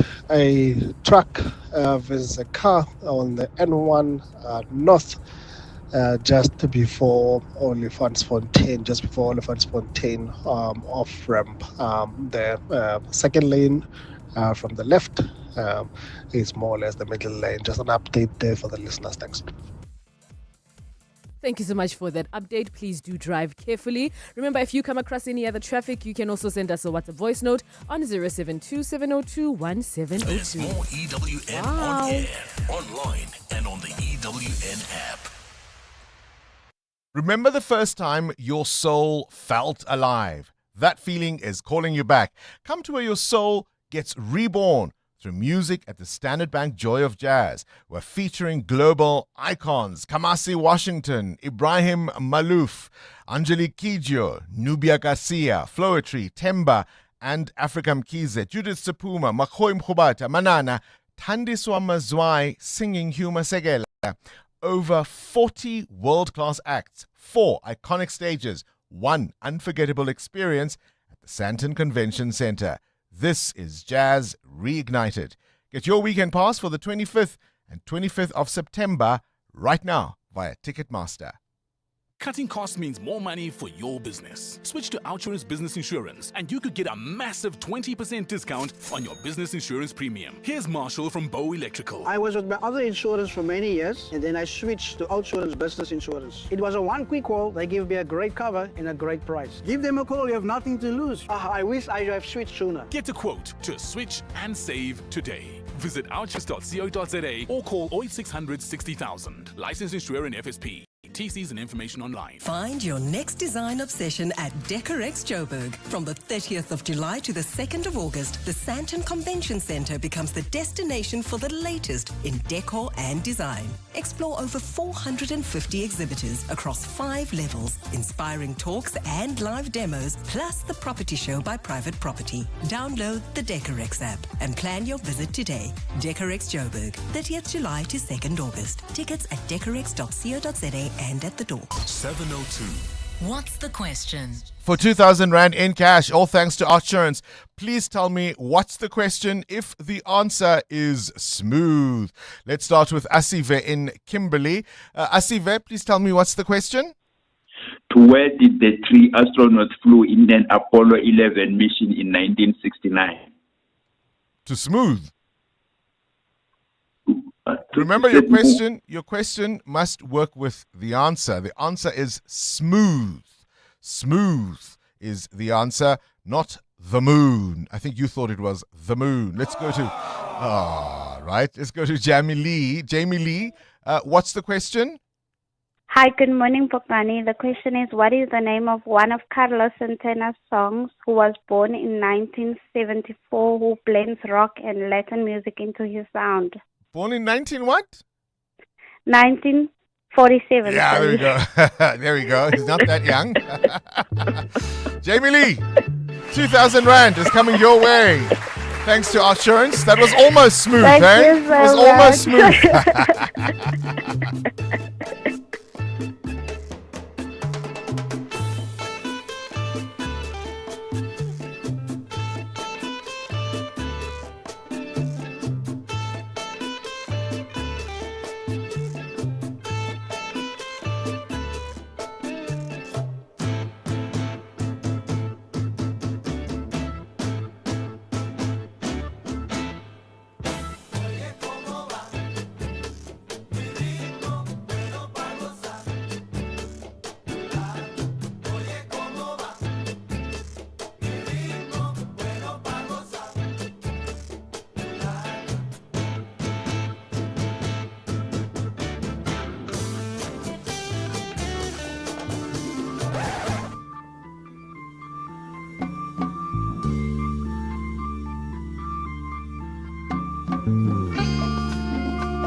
What a catalogue indeed. Carlos Santana there. Oyeko Mova. Black Magic Woman. Maria Maria. This is an artist who performed at the original Woodstock in 1969. An unmistakable sound. That talent with the strings. Strumming away with his fingers. To save money, you search multiple sites for the cheapest flight. So why not spend 10 minutes getting an Outsurance car insurance quote like 58-year-old Loretta, who saves 479 Rand. That's the third card insured with Outsurance, really saving quite a lot. That's an unbelievable 479 Rand saving on Loretta's 2017 BMW 320. Do it now. SMS out to 45142. That's out to 45142. Outsurance saves 36-year-old Jill a jaw-dropping 471 Rand on her 2025 Hyundai i20. 471 Rand. I still can't believe, hey? Get Outsurance. Extra pampering money. Always getting something out. Did you know Outsurance has paid out over 8.4 billion Rand in out bonuses? So, ready to switch and save? Do it now. SMS out to 45142. That's out to 45142. Licensed insured FSP. TCs and information online. In 1999, NASA's climate orbiter was sent to Mars. Two teams were working on this mission. One team used imperial units and another used metric. This little mistake caused the spacecraft to burn up in Mars's atmosphere. See, whether you're studying Mars or getting on the cloud, you need to get the foundations right. At Ex Nihilo, we keep hosting simple, so your big ideas will have strong foundations. Ex Nihilo, trusted in hosting. Looking to save money on your business insurance? Well, switch to Outsurance Business Insurance and you could get a massive 20% discount on your business insurance premium. Switch today and get a guaranteed non-escalating premium for 12 months, even if you claim. For convenience stores, restaurants, beauty salons, pharmacies, and all other businesses, make the smart business move and switch to Outsurance Business Insurance today. Visit outsurance.co.za or call 08600 60,000 today. Outsurance is a licensed insurer and FSP. T's, C's, and information online. Visit primemediaplus.com to enter 702 Josie My Josie Walk the Talk. Hosted by the City of Johannesburg. Walk with the people, for our Josie. For Joburg, by Joburg, in Joburg. Bamise bonke. It's always the same with you. I want this, I need that, and somehow I am always the one paying for it. I think we need a little time apart. Not forever, just long enough for me to build some interest again. After all, distance makes the funds grow stronger. Give your money time this July savings month. Open a Nedbank 32-day notice account on the Money app and earn up to 7.55% interest with 0 monthly fees. Go to nedbank.co.za. See money differently. Nedbank, we're a licensed FSP and registered credit provider. T's and C's apply. 702. 702. What's gone viral? With Kabazela. Time now for the world of viral content. Kabazela. Good morning to you, Belle. Sometimes all I want to do is nothing. Yeah. It's so wonderful. And maybe this weekend was one of those where you did nothing. You often talk on a Friday to somebody and say, what you doing this weekend? Oh, I want to do nothing. So I came across this video of this guy on TikTok, and he put doing nothing so well. Let's take a listen to what he has to say. I don't know if anyone else feels this way, but like I'm at a point in my life where like I love doing nothing. It's probably my favorite activity is to do absolutely nothing. And I try not to say things like this because I try to encourage people to go out and socialize and be with other people and live your life. But like, have you tried nothing? Have you given nothing a shot? Because boy, is it electric. Like it's my favorite thing to do is just go duh for like ever. And you have to understand, if you're trying to get me to go out and do something, you have to compete with nothing. That's a very high bar. Because yes, I could go out and be with you and do things and blah, blah, blah and have a good time. Or I could just nothing. And I promise you I'll have a good time. And I don't know what it is. I don't know if it's because I'm getting older. I don't know what it is. But I just think about doing nothing. And I'm like, God, I don't ever want to do anything ever again. There was 2 weeks where I was in between jobs where I didn't have a job. And I was just like, this is life. This is living. And I know it's not. I know you have to go do things and experience things. But like, that sounds exhausting. Just doing nothing. Nothing. But I think 702 family this morning, what is your definition?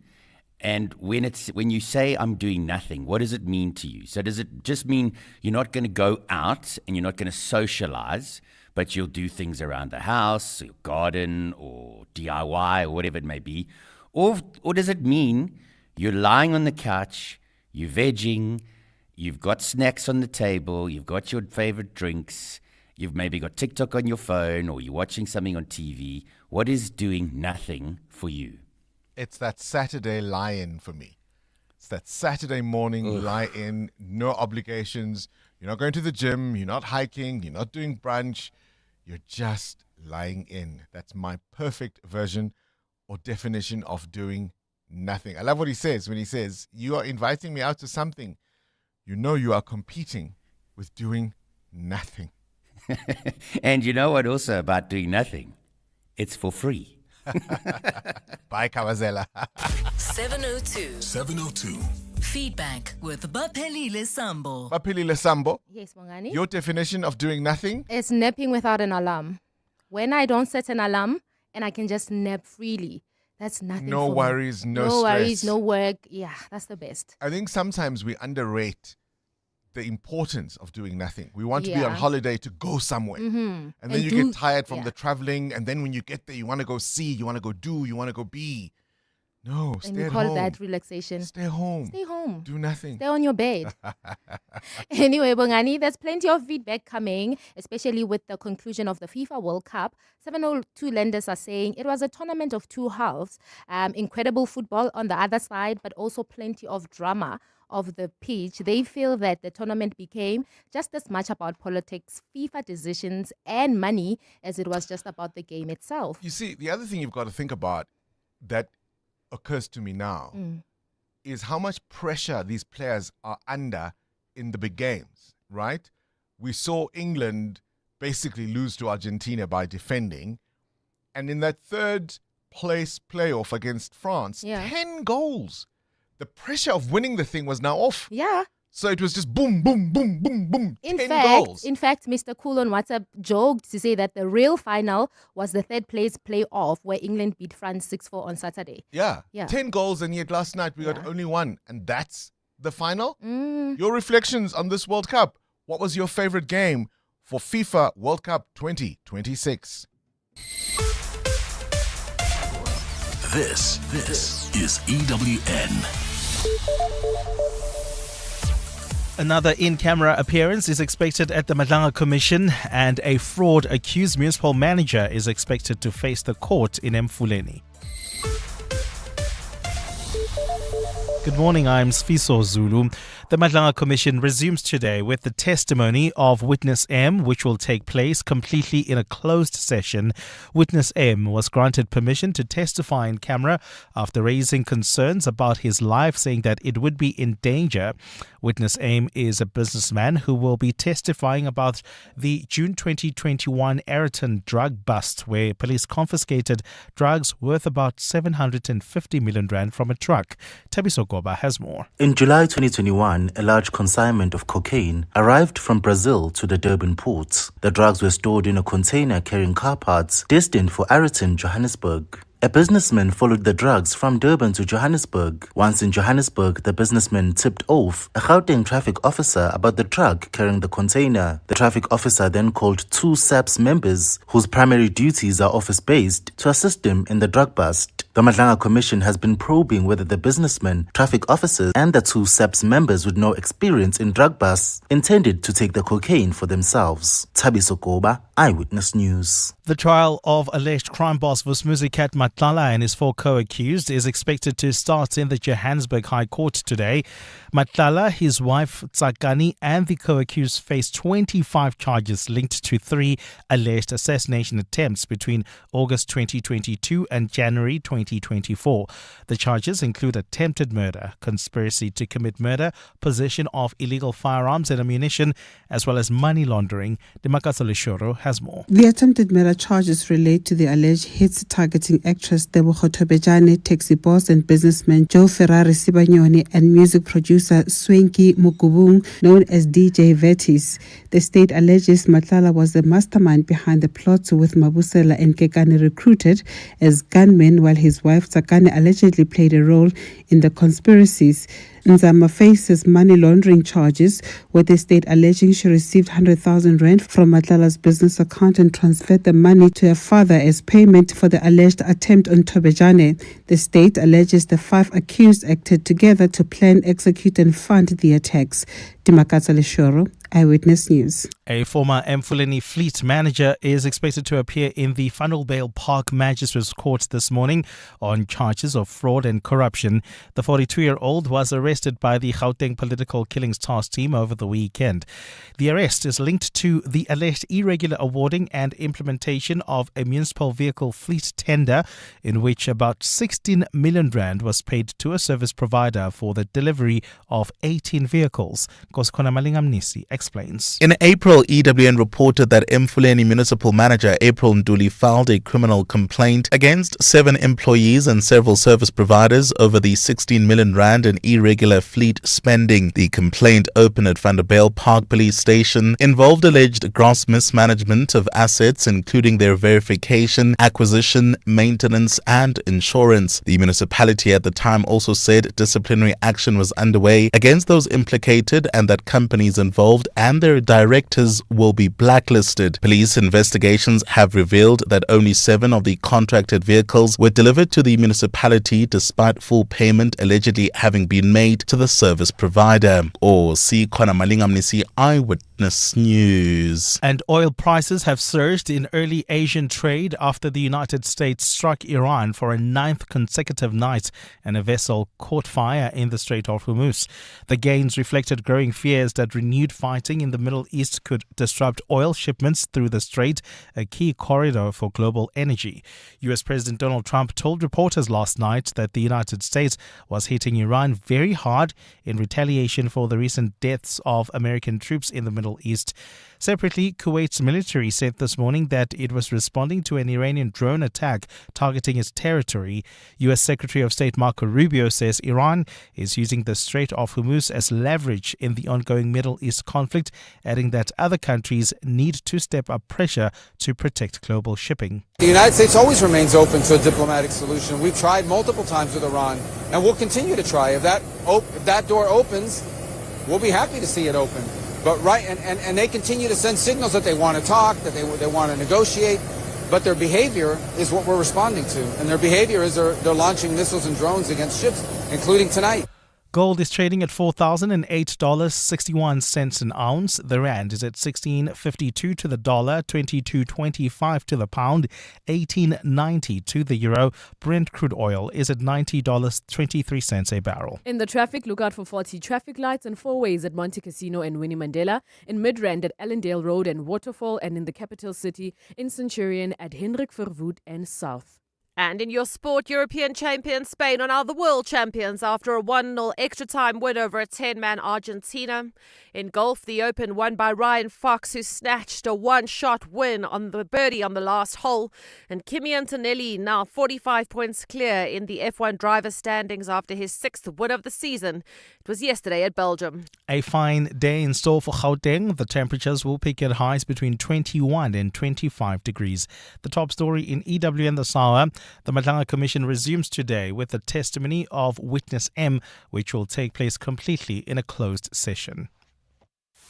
EWN, in touch, in tune, and independent. For the latest, visit ewn.co.za or download the EWN app. We're calling on Joburg to walk the inner city with us. In 702 Josie My Josie, walk the talk. Babize bonke. Enter now on primemediaplus.com. This is Breakfast with Bongani Bingwa on 702. Let's walk the talk. 7 minutes after 8 o'clock, we looked at a comparison between the Madlanga Commission of Inquiry and that of the Zondo Commission, and some lessons clearly were learnt. Many years and R1 billion later, we can give credit to the President for the terms of reference of this commission and the speed with which it is pursuing the allegations it hears, the evidence it hears. The real question now is the National Prosecuting Authority up to the task of going after these cases successfully? Some of them are complex. Some of them involve intricate webs of connections between politicians and shady underworld figures. It's one thing to concede to an oopsie under the sustained questioning of the commissioners. It's another to produce irrefutable evidence beyond reasonable doubt. Will we see people in orange overalls? This is Breakfast with Bongani Bingwa on 702. Let's walk the talk. We're still, of course, reflecting on the FIFA World Cup 2026. Was it for you the one that you have enjoyed the most? I mean, this moment in the 106th minute of the final, in a tense struggle between Argentina and Spain. Minimal, Pedro Porro, Williams, and somebody for Spain by Ferran Torres! Spain's moment of glory there. I played a clip from CNN's Don Riddell a little earlier on, which I find absolutely fascinating. This relationship between, of course, Lionel Messi and the Spanish Barcelona player Lamine Yamal. Messi, at 19 years old, Ray White, is invited to take this picture for a charity event. Yeah. And there's a little baby in a bathtub, and he's giving this baby a bath. Yeah. Nothing of it, moves on with his life. That now turns out to be a Barcelona player. Messi was 19 years old when that picture took place. Yeah. He was 19 years old when he made his debut at a World Cup. Gosh. This little baby that he was giving a bath for a charity picture all those years ago, Lamine Yamal, is now 19 years old. Yeah. Making his debut Wow. at a World Cup, wearing Wow. number 19, Yeah. Messi's old jersey for Messi's old club, Barcelona. Beautiful. Their birthdays are 19 days apart. No! Isn't that extraordinary? Love those stories. Timbila, you're in Centurion. You weren't happy about this one, were you? Yeah, no, definitely. Good morning, Bongani. I'll try and quick and sum it up. Start with the positives. Great for Africa. We did well. 10 teams, nine teams went into the knockout stages, showed up. Cape Verde, Egypt played very well, but I don't think America should host World Cup ever again. In 1994, America hosted the World Cup. 32 years later, there's no difference in terms of their play and in terms of their crowd, people understanding football. It is not a football nation. I honestly don't think it's a football nation. I don't think in USA, America should host football ever again. And also, this World Cup has shown how corrupt FIFA is. I mean, you look at the path. I've called in your show before. We've spoken about how easy was the path of Argentina. Look at the final, Bongani. Spain had 20 shots at goal. 13 were on target. Argentina had 3 shots at goal, 0 on target. 120 minutes, 0 shots at goal. Argentina was not supposed to be in the final. They carried it into the final. Better teams could have played in the final. It showed how corrupt this has been the worst World Cup ever. Look, I mean, I hear you, but I think sometimes the pressure of the game when everything is to be played for, everything has to be won, is very different. The third place playoff had 10 goals because neither team were under pressure to win the thing, right? So they could play their free-flowing style of football. Hence, there were 10 goals there and only 1 last night. King, you're in Santon. Your best game was? Sir Bingwa, thank you so much. I echo the sentiments of the previous caller, Argentina. You know what FIFA stands for? Fixed it for Argentina. But they failed. That's what it stands for. They fixed it for them, but it didn't work. My best was, I'm a patriotic person, our game against South Korea. Everybody wrote us off. They were sending videos of those people training and showing us how tough they are. Our boys kept their minds still, and they show the world what we're capable of.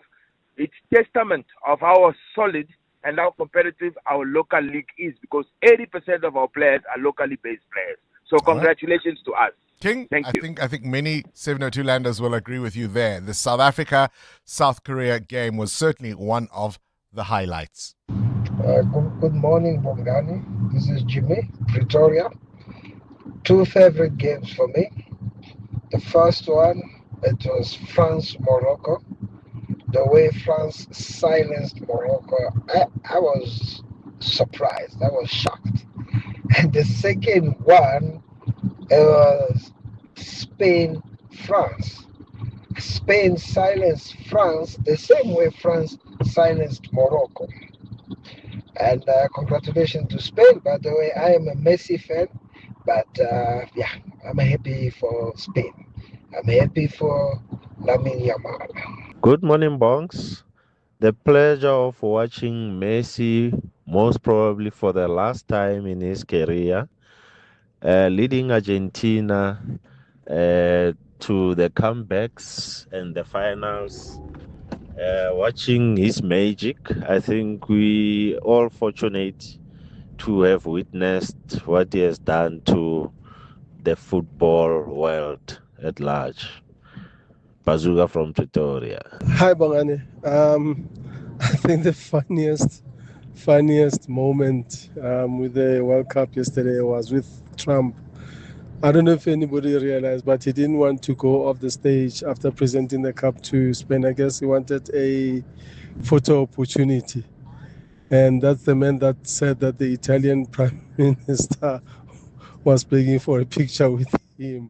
I guess he was begging for a picture with Spain. Zugo speaking. Thanks. Yeah, Zugo. I mean, it was really awkward. You must go look for that on the internet. I'm sure it's all over TikTok, right? The Spanish team have been presented their medals. It's that trophy lifting moment, where the fireworks are going to go off, and Trump refuses to go off the stage. There's a moment where Gianni Infantino, the FIFA president, quite literally runs across the stage, trying to get the president, saying, come on, come. And Trump just lingers there quite awkwardly. And in the end, he's sort of at the edge of the picture. Not quite with the players, not quite in front of them as he might have hoped. You know that colleague who's always desperate, or that friend who's always desperate to be in the pictures, and nobody's mean enough to say, you can't sit with us. Your definition of doing nothing? Do you know what it is for me? It has to be my Mondays and Tuesdays when I'm not doing absolutely anything. It's that moment in the morning between me waking up and having to do like house chores. Just that maybe 2 hours. So Monday, Tuesday are your off days. Monday, Tuesdays are my off days. And I just wake up. And because, you know us, because we work, unpredictable hours. Sometimes you wake up at 5, the next day you wake up at 8. What is this? Your body clock. Your body clock is just weird. So if you've been up all weekend at 4, Monday, chances are you're going to wake up at 4. Then So look you at just this. chill. So look at this. You gave up doing nothing to be with us. I don't know about that. No, you did. You did. I Yeah, you did. Ray, Too soon. beat this. Beat this. Friday afternoon. The sun is setting. Maybe 5-ish in the evening. A nice bubble bath. So there's still plenty of sunshine and daylight, but it's just that twilight moment. You're in a bubble bath, a glass of wine, and you're just sitting there. And you're playing music. Your pajamas are ready. You are not going anywhere. You have pajamas.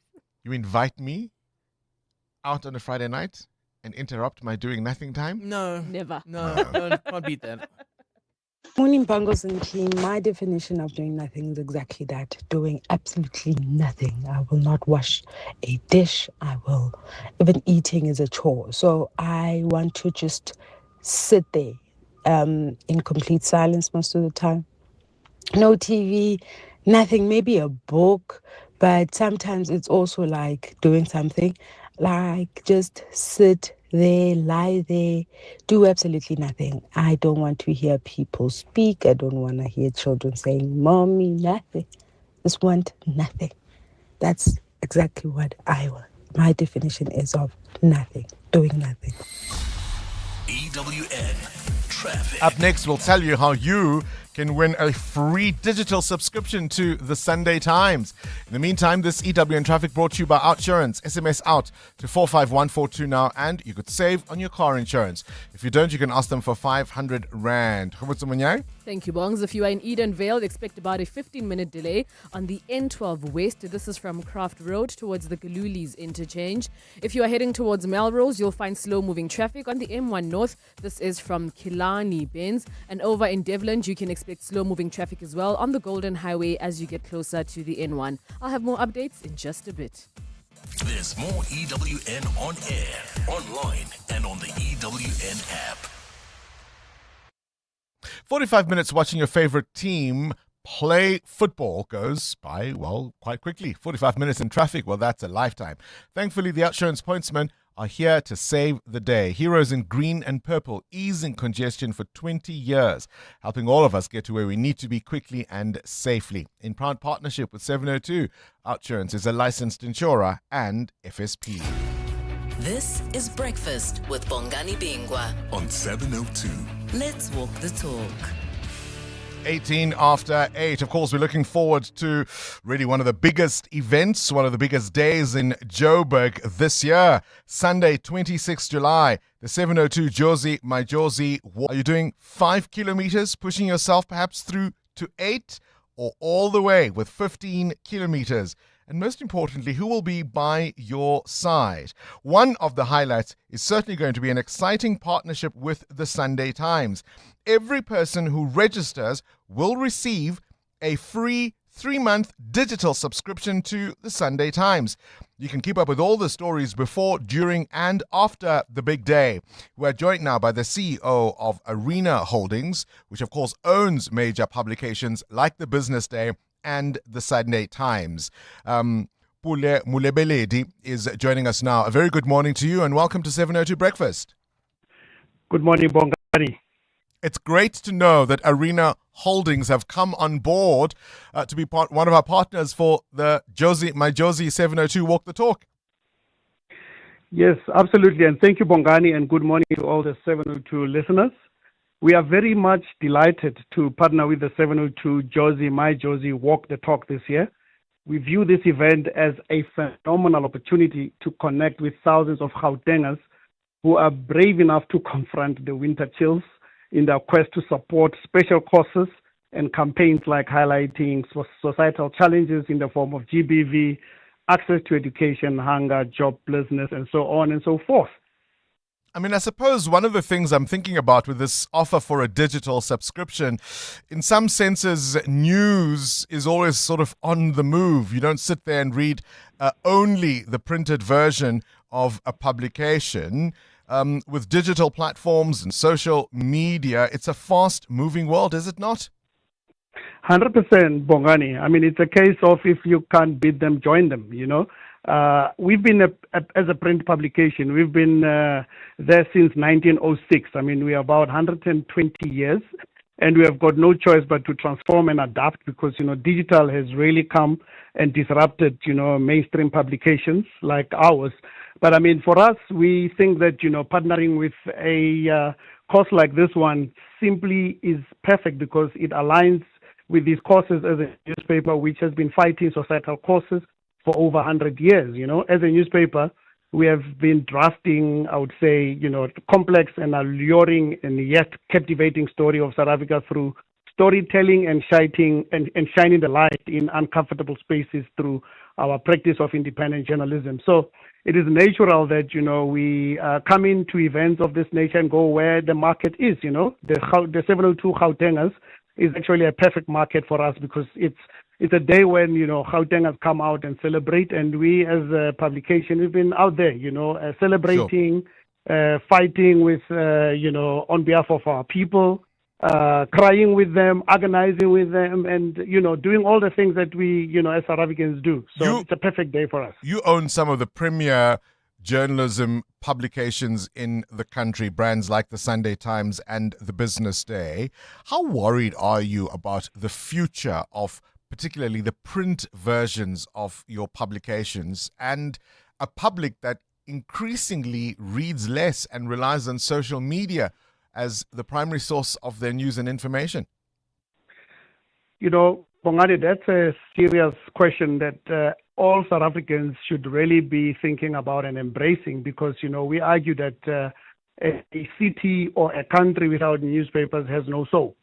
So if we lose these publications, we would have really lost, the only entities that help us to be bulwarks against misinformation and disinformation, which currently have become really a commodity. It's so easy nowadays to lie and for people to really get away with things. And I don't think us as a young democracy, as a young democracy, we are prepared to basically lose that norm and value. Excuse me, and I'm suffering from a bit of a cold. So for us, it's really an important part because we think that print will decline, but we have no choice but to really pivot and get into a stage where we can effectively do some sort of pivoting towards digital. Yeah. And that is something that we've really done very well at the moment. All right. So any person who enters, because we want to encourage a reading and informed public, anyone who enters will receive a 3-month free digital subscription to the Sunday Times. I think that is absolutely fantastic. Will you be walking with us on Sunday? Will you have recovered from your cold? Absolutely. I would have recovered from my cold, Bongani. I'll be walking for real. I mean, this idea for us is really to also try and see if we can increase access to new readers who are missing out on getting compelling, verified, and quality investigation as well as entertainment, cutting-edge political reporting, robust opinion pieces that we produce every week, and sport coverage. We're also hoping to rekindle the interest of our readers who have lapsed and stopped reading the publication for one reason or another. I mean, it's only fair to say that much as it is a generalization, that most of us grew up with the Sunday Times being the mainstay in our homes or that of our neighbors, It still is a mainstay in mine, I can tell you, and still upholding the highest editorial standards with fantastic information and news. We'll see you on Sunday. Do you know what distance you're walking? I'll be doing 15, Bongani, believe it or not. Going all the way. Appreciate your time. Pule Mulebeledi is the CEO of Arena Holdings. They publish, amongst others, the Sunday Times and the Business Day. And you will get a free subscription, a digital subscription, if you enter and you register now for the Josie, My Josie 702 Walk the Talk. Go to primemediaplus.com and make sure you're in. 702, The World View. With Adam Gilchrist. Adam Gilchrist from what? 30-minute halftime shows, Madonna, Shakira, hydration breaks. Infantino says this is the best ever. Does everyone agree? No, not everyone, but not even talking about the football or the some nasty bad behaviour of Argentina, but Europe's top human rights body, who haven't looked at the Argentina uh, players at the full-time whistle last night, they have suggested the integrity of the World Cup is in danger, and they are urging FIFA to take action before the next World Cup in Spain, Portugal, and Morocco. So this is the 46th Nation Council of Europe.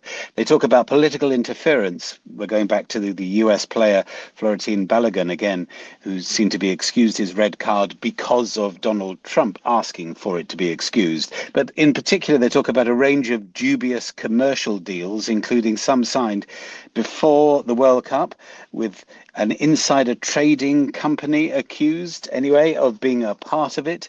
As a Swiss politician who's on the council put it, Alain Berset, the next crisis has already begun. It has two names, money and power. I mean, heaven forfend that money and power should ever play a part in football. But he says that FIFA's in danger of presenting an open door to fraud, and this particular World Cup has opened the door wider, in his opinion.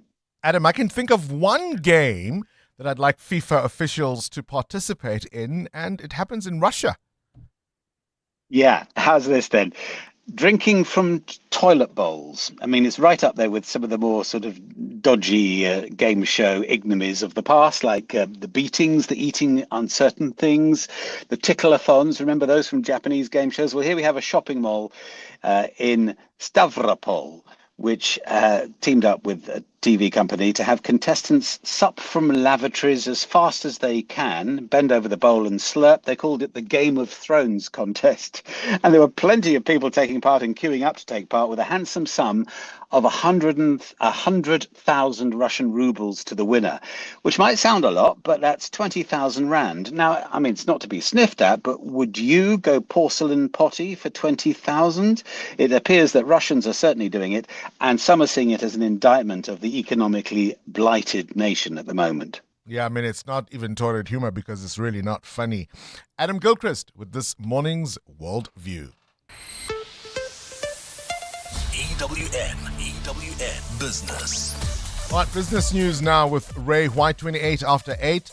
Ray, the high oil price, it's certainly going to put pressure on central banks, and we know what that will mean. That's right. The latest spike in oil will be a headache for central banks this week, including our very own MPC, which begins its meeting on Wednesday. Analysts say South Africans will probably see an increase in the repo rate of 25 basis points. That announcement will be on Thursday, but let's see. However, the European Central Bank, which meets on Thursday as well, is considered likely to hold rates at 2.25% following June's hike. There's also a great focus on Britain's incoming Prime Minister, Andy Burnham, this week, and who he will name as the Finance Minister. He is set to speak outside 10 Downing Street. Shabana Mahmood seems to be the market's favourite candidate ahead of Ed Miliband as Chancellor of the Exchequer. So they will see what happens there. All right, so oil now, once again, as you say, a major concern. Yeah, Brent crude climbed above $90 a barrel for the first time in more than a month as the U.S. military started a 9th straight day of attacks against Iran, which in turn struck targets across that region. Just a handful of ships sailed through the Strait of Hormuz this weekend. One was on fire. They are concerned that oil supply will remain constricted for some time, I'm afraid. And the rand? The rand in the markets at the moment, well, the rand is 16.52. That's to the dollar, 22.25 the pound, euro 18.90, platinum $1,590.07. Gold is $4,009.29, going towards that $4,000 mark. Brent crude now $90.94 a barrel. More business news with Steve Ovo this afternoon. Spisha Zulu. Forgive them, Father, for they know. Is it what they do, what not they do, they do, they not they do? stop you right You tell there. it, you tell it, you tell it. Bongani, the KwaZulu-Natal Transport Department says it will apply the law equally to everyone after a pastor arrested for alleged drunk driving responded by quoting a Bible verse about forgiveness. The Mduba pastor was stopped by road traffic management operations on the R618 while leading a convoy of congregants to a baptism and cleansing ceremony over the weekend. Officials say they detected a strong smell of alcohol and a breathalyzer test allegedly recorded a blood alcohol content above the legal limit. Transport Department spokesperson Dabezinhle Sibia has warned transgressors of tough sanctions under the demerit point system set to kick in September. Points are added to your name when a fine is paid and an enforcement order is served or you are found guilty by a court. Minor infringements like using a cell phone while driving or skipping a stop sign, you earn 1 point, while serious offenses like driving under the influence of alcohol can add 6 points. Fully licensed drivers can accumulate points up to 15. Exceeding this limit results in the suspension of your driver's license for 3 months for every point over 15. The Gauteng taxi industry is expected to brief media this morning about what it describes as a breakdown in its relationship with the province's Roads and Transport Department. Sontako Gauteng and the National Taxi Alliance say they will outline concerns over deteriorating engagement with the department. The focus will also be on delays in processing operating licenses and a lack of consultation on decisions affecting the industry. Sontako's Graham Fritz says these issues are disrupting taxi operations and affecting commuters. Despite the repeated attempts to engage constructively, the industry contends that meaningful dialogue has been replaced by unilateral decision-making and a disregard for established consultation processes. A 41-year-old man has died after a fishing boat carrying 6 people capsized in Durban North. The man, who was the father of 3 of the survivors, was found on the beach after fishermen and emergency crews launched a major rescue operation yesterday in the surf off Beechwood. The National Sea Rescue Institute says 5 others, including 3 children and the boat's skipper, survived. The institute's spokesperson, Craig Lembanon, says police have opened an inquest for investigation. A 5th survivor, one of the 3 brothers, aged 17, was medically assessed by paramedics and not injured. He was not transported to hospital. The body of the deceased man has been taken into the care of police and government health forensic pathology services. Condolences are conveyed to family and friends of the deceased man. And a fast-moving wildfire in southern France has forced the evacuation of dozens of homes. Fanned by strong winds and dry vegetation after days of extreme heat, the fire broke out near the town of Draguganan. The blaze burned 10 homes, damaged 9 others, and left 1 firefighter with minor injuries. The wildfire comes as southern France contends with another heat wave, with temperatures having passed 40 degrees in parts of the region on Saturday. A fine day in store for Gauteng. The temperatures are at lows of 2 and 6 degrees, peaking at highs between 21 and 25. In the traffic, if you're heading towards the Butlu interchange, there's slow-moving traffic on the N1 South. And over on the N1, there's some traffic pressure on the N1 North between Beyers Naudé and Winnie Mandela Drive. The top story in this hour: a pastor in KZN has been arrested for alleged drunk driving after responding by quoting a Bible verse about forgiveness. The world's best male and female paddle players are coming to South Africa. The historic Premier Paddle Pretoria P1 will be at Sunbet Arena Times Square from 26 July to the 2nd of August. Expect world-class action, unbelievable energy, premium hospitality, and an atmosphere unlike anything South African sport has seen before. This is Africa's biggest paddle tournament ever, and tickets are selling fast. Don't miss your chance to witness the sport's biggest stars in South Africa. Get your tickets now at primemediaplus.com. The future belongs to those who are prepared to lead it. And if you think you are ready to think bigger, lead with purpose, and transform your career, head to Wits Business School's Open Day, Saturday, August the 1st, from 9 a.m. to 2 p.m. Explore their postgraduate diplomas, master's degrees, the executive education programs. Take the step towards becoming the leader the future requires. Register now at wbs.ac.za. Wits Business School, sculpting global leaders. What's the first name you think of when I say office printers? Nashua, right? We've been supporting businesses with printers for over 50 years. But did you know we also offer other technology to enable your business? From world-class phone systems to PCs and laptops, business-grade internet and secure cloud storage. All the latest tech to keep your business connected. Nashua. More than print. You've taken your small business far. Nedbank and 702 can help you take it even further. How important is it that a campaign like Nedbank Business Ignite recognizes not only entrepreneurs but people who solve problems? It is important because being an entrepreneur can be a lonely journey. You go through a lot of challenges, and when you do have those victories, there's no one to recognize you. This competition definitely does that. And what we're doing differently this year, we actually decided to touch base with our past winners to find out what they've done since winning the competition. I mean, my mind was blown in terms of what these guys have achieved. Nedbank Business Ignite with 702. Enter now on primediaplus.com or igniteyourbusiness.co.za and you could win 200,000 Rand. T's and C's apply. See money differently. Nedbank, an authorized FSP and registered credit provider. 702. WhatsApp Bongani on 072 702 1702. Good morning, Bongani. I'm not a do-nothing person. When you go on holiday, so my daughter does the bookings. She knows that wherever we go, I must be able to see or do something, but not just sit there and do nothing. To an extent that I can go to the beach and not even sit for a second on the beach sand. So I'm not a do-nothing person. It's just not in me. Kabelon, Pretoria. Morning, 702 land. So for the life of me, I cannot not do nothing because there's always something. Even though it's my rotting day, I call it my rotting day. I'd either, obviously that day I'm not cooking, like absolutely not. Takeaways or something easy to make, like something just quick grab.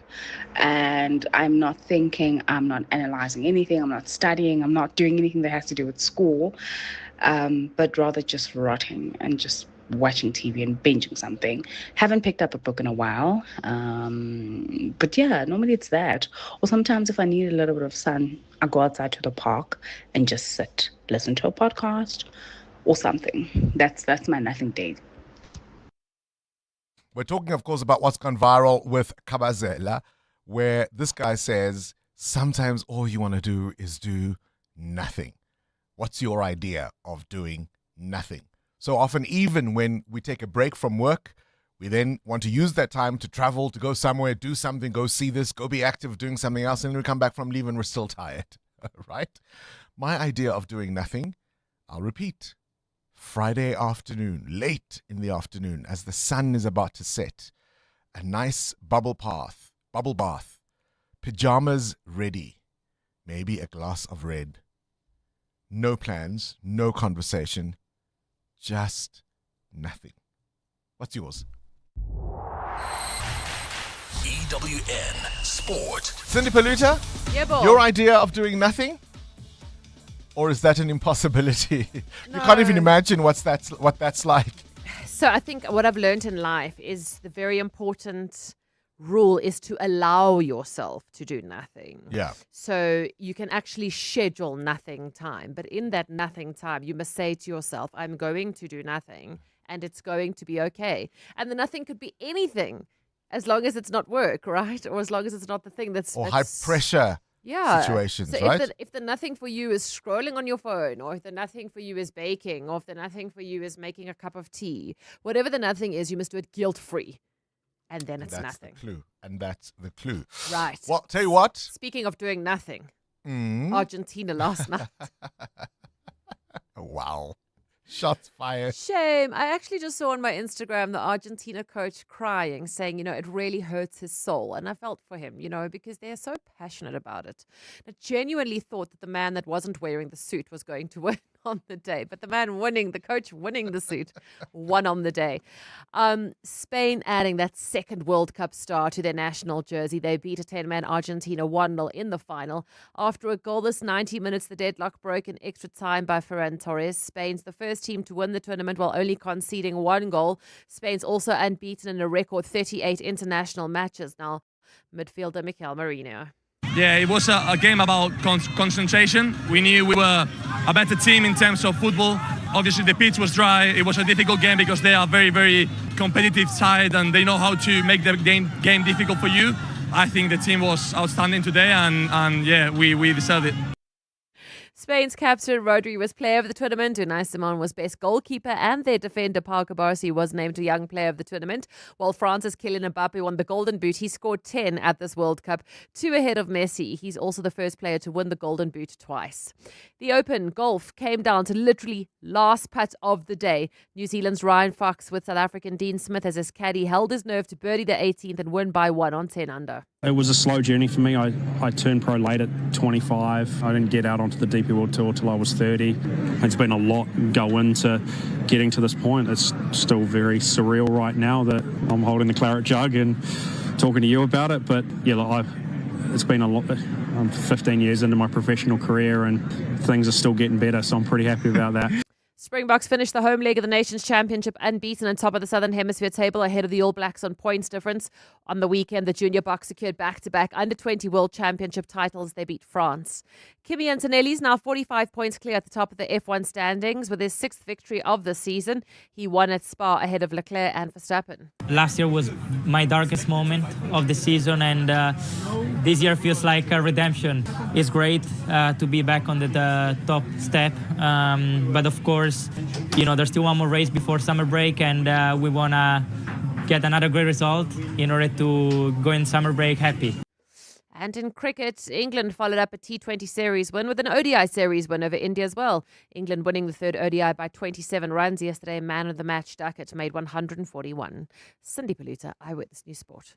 Outsurance can't improve your karaoke skills, but they could improve the car insurance premium you currently pay. SMS out to 45142. Get a quote today, and if Outsurance can't save you money on your car insurance premium, ask for 500 Rand cash. Make that 1,500 Rand if you've been claim-free and with the same insurer for 3 years. Get a quote and get savings or cash. Either way, you win. SMS out to 45142. Want all the bells and whistles of car insurance at a great price? It's time to switch to Outsurance. Not only could they save you some big bucks, you also get that legendary out bonus that pays you a percentage of your premiums back if you're claim-free. So, are you ready to switch and save? Don't miss out. SMS right now to make sure you always get something out. SMS out to 45142. That's out to 45142. Outsurance. Licensed insurer and FSP. T's and C's online. Feel like a kid again with Polar Ice Cream, turning the finish line of the 702 Josie My Josie Walk the Talk into the sweetest stop of the day. Cross that finish line and join the happiness, because Polar is showing up with the crowd favorites, Polar Pops and Fruity Licks for every walker, cheering you on every step of the way and celebrating every achievement with a well-deserved treat. So walk with purpose, knowing South Africa's favorite ice cream will be waiting for you at the end. Polar Ice Cream, and it really is amazing. Share the happiness.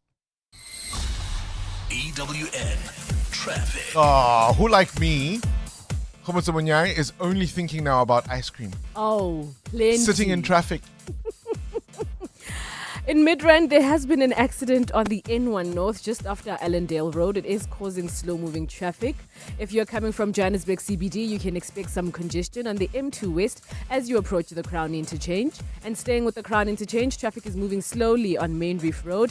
This is from Nasrec towards that interchange. I suspect it's probably due to faulty traffic lights. Speaking of which, you can look out for those on Sunning Hill at Rivonia and Witkoppen, in Marlborough at Old Pretoria and Marlborough Drive, and in the capital city, traffic lights are also out in Brakfontein at Old Johannesburg and Brakfontein. If you come across any other traffic while you think of that ice cream, maybe send a voice note too on 072 702 1702.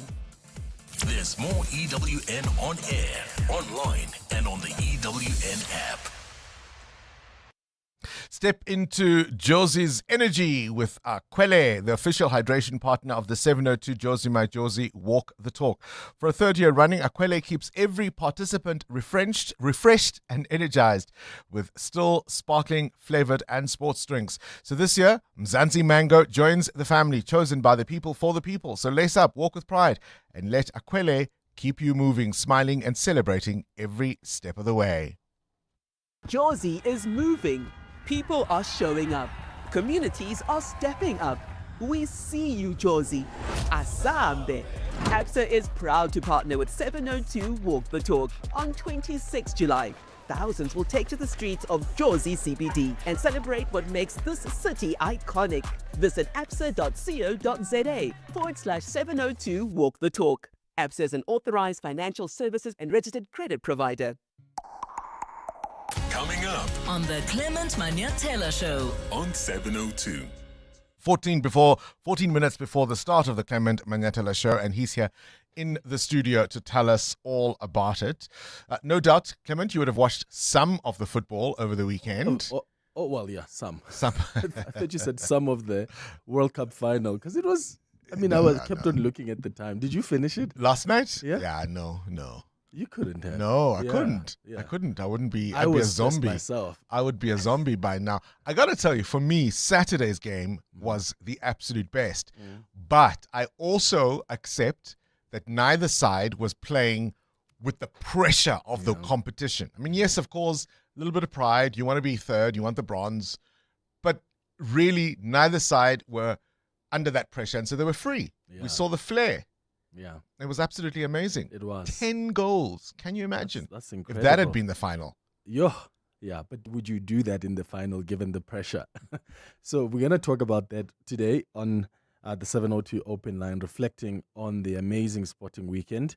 We'll also reflect on the Belgium Grand Prix yesterday, where Kimi Antonelli got his sixth win in this season. So if he continues like this, he's likely to be the champion at the end of the year. Ket Matlala's trial begins today. We'll chat about that as well. At 10 o'clock, we speak to the ombudsman for IDEC, the retired judge, Takalani Rolinga, who briefed the media yesterday on progress towards establishing the IDEC Oversight Office. At 10:30, we continue with our series looking at stories that have embarrassed our country and our government and getting the latest on them. And today we're going to be focusing on the Stilfontein standoff and the escape of Tiger. Remember Tiger, the so-called kingpin that the police just let go and helped escape? Whatever happened to the police officers who were arrested for that? Do you remember Ananias Mate? Yeah. The Vaseline yes. prisoner. I remember him very well. Where he got the Vaseline to begin with is another story. And then we're going to wrap up the show at 11 o'clock with our Family Matters feature. How often do you create opportunities for like open and meaningful communication with your daughter? You have to. Right? You absolutely have to. Yeah, we'll talk about why that is so important. Yeah. Because they're going to do the things you don't want them to do. Rather create the space where at least they can tell you. Absolutely. Clement Manyatela between 9 and 12. Welcome to Nando's Taste-Demonials. It's the flavor! Real reviews by real people. Dolly from Bottersig is vegetarian-ish, with a reputation to uphold. Here's what she whispered about the half chicken and a single side for $1.25. What? I don't eat chicken, but for Nando's, I make the exception. Well, good thing there's a salad on the side for appearances. Of course. Nando's. Oh, what a place. Peregrine Capital presents Brian Habana's Count to 100. In my journey to 100, it started with my first cap, then my second, 10th, 50th, 90th, 99th. Brian Habana, his 100th international test. You get to 100 one decision at a time. For 28 years, Peregrine Capital has applied that same discipline to turn 1 million rand into 100 million. Peregrine Capital. Invest in performance. An authorized FSP. Past performance non-indicative of future performance. T's and C's apply. We're just days away from seeing Johannesburg through a different lens. This Sunday, 702 Josie My Josie Walk the Talk, inviting you to experience the city's energy, history, transformation, one step at a time, and it's proudly partnered by Standard Bank. This year's walk is a celebration of community, connection, and the ongoing revival of Johannesburg's inner city. Thousands of walkers at Ellis Park Stadium, 5, 8, 15 kilometers. Discover Joburg from a new perspective as you walk its historic streets and experience the transformation of the CBD firsthand. The iconic landmarks, including the Standard Bank Gallery, the Field of Dreams Sports Facility, and the Standard Bank's Simmons campus. Standard Bank is a proud partner of the 702 Josie My Josie Walk the Talk. And beyond the walk, Standard Bank continues to invest in urban renewal initiatives, improving public spaces, safety, and accessibility. Visit primemediaplus.com for more. 702 Josie My Josie Walk the Talk. Standard Bank is a licensed FSP and registered credit provider. This is Breakfast with Bongani Bingwa on 702. Let's walk the talk.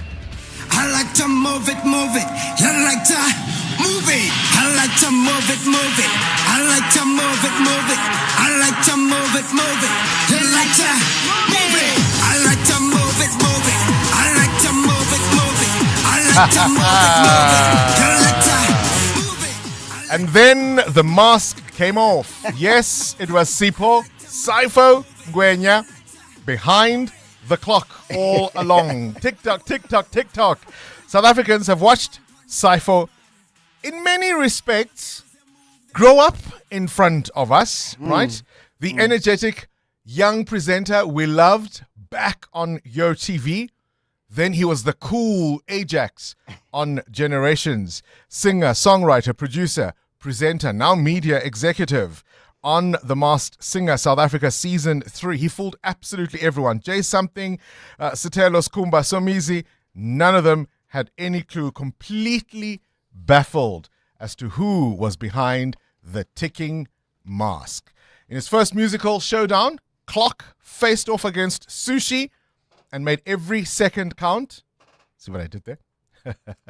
I like to move it from Madagascar, bringing all the energy and fun to the stage. Of course, he's in studio with me, Sipho Saifo Ngwenya. Welcome to 702 Breakfast. First of all, my goodness, thank you very much for having me. So what's it like to now finally be able to talk about the experience? It's the worst thing, right? Worst thing? It's the worst thing because you want to tell people. Imagine a gig where you can't brag about it, where you can't say, yo, I'm on the Masked Singer.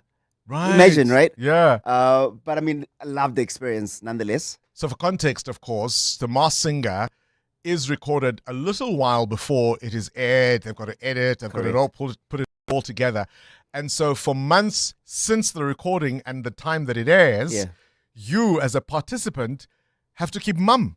You can't tell anyone. But you know what? I think the trick, right? Because it's one of the shortest time periods in which you record a show like of this magnitude. Yeah. Right?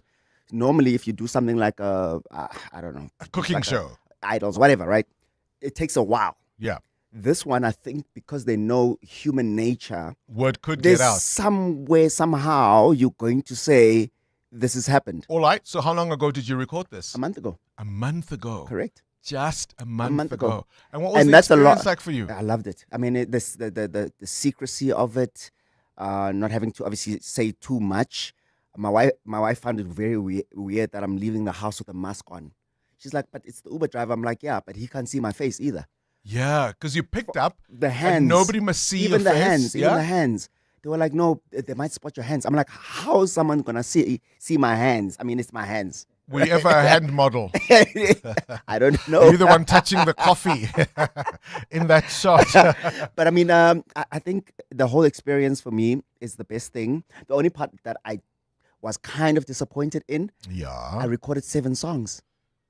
Only performed 1. I'm gonna tell Anela, I'm gonna say those songs are coming back to me. What made you say yes? Timing was perfect. I haven't been on screen for a very long time, and I still don't want to be on screen. But I think when that happened, it happened in a period of transition where I was like, hey, I just need time to just relax and just, you know. We miss you on screen though. A screen, I love the screen. You dumped us. Nyapora.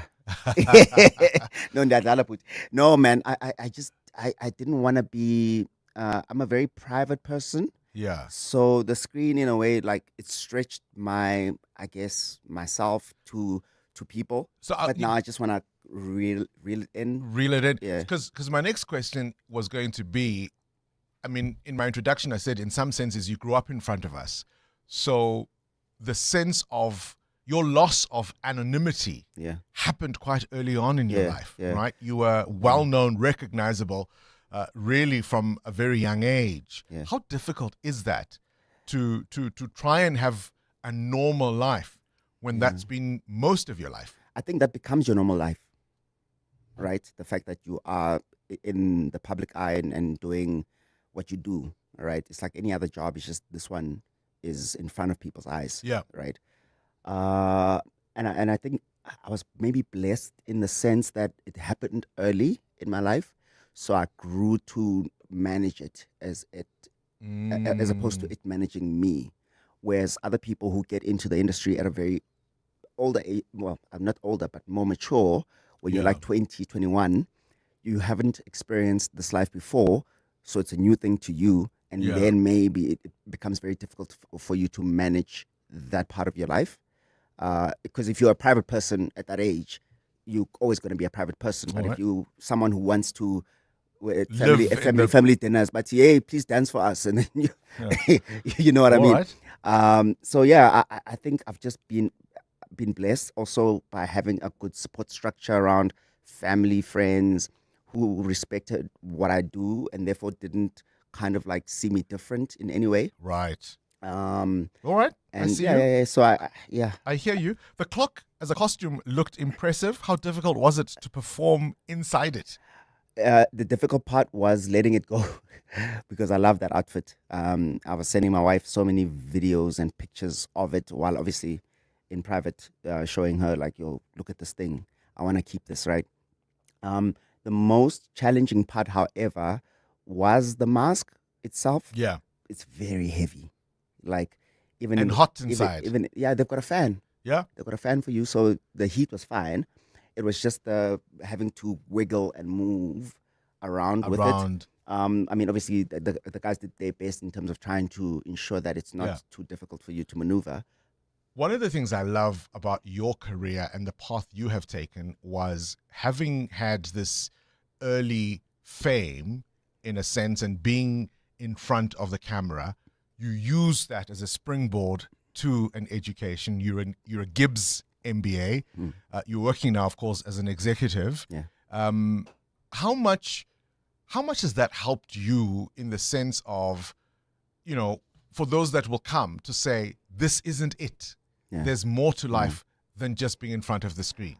You know, it's gonna sound like a very terrible story because I tell it all the time, but I guess I reached the point where I was kind of like stuck in a way.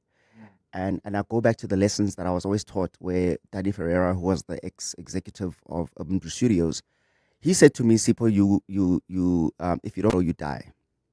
If you don't grow, you die. I mean, Which there's no means more. go learn, keep learning, and keep challenging yourself, because that's the only way you're gonna grow, right? So I've always had that thing with me of wanting to learn new things, if any skill. Listen, you got me at if you don't grow, you die. Correct. No more to be said. We like to have a bit of fun. We've got my- some rapid fire questions for you. We'll put on some music, some game show music, just to add a bit of drama. My goodness, I'm terrible with these things. Early bird or night owl? Early bird. Tea or coffee? Coffee. Beach or mountain Beach. getaway? Beach. Cook home, order takeout? Order takeout. Your ultimate guilty pleasure food? Sushi. How's that a guilty pleasure? Because, I mean, sushi is expensive. So you feel guilty every time you have it. All right. You're writing a book about your life story. What's the title of your autobiography? I don't know where I'm going. Time travel. Past or future? Past. Time travel or dimension travel? In other words, you go into other universes.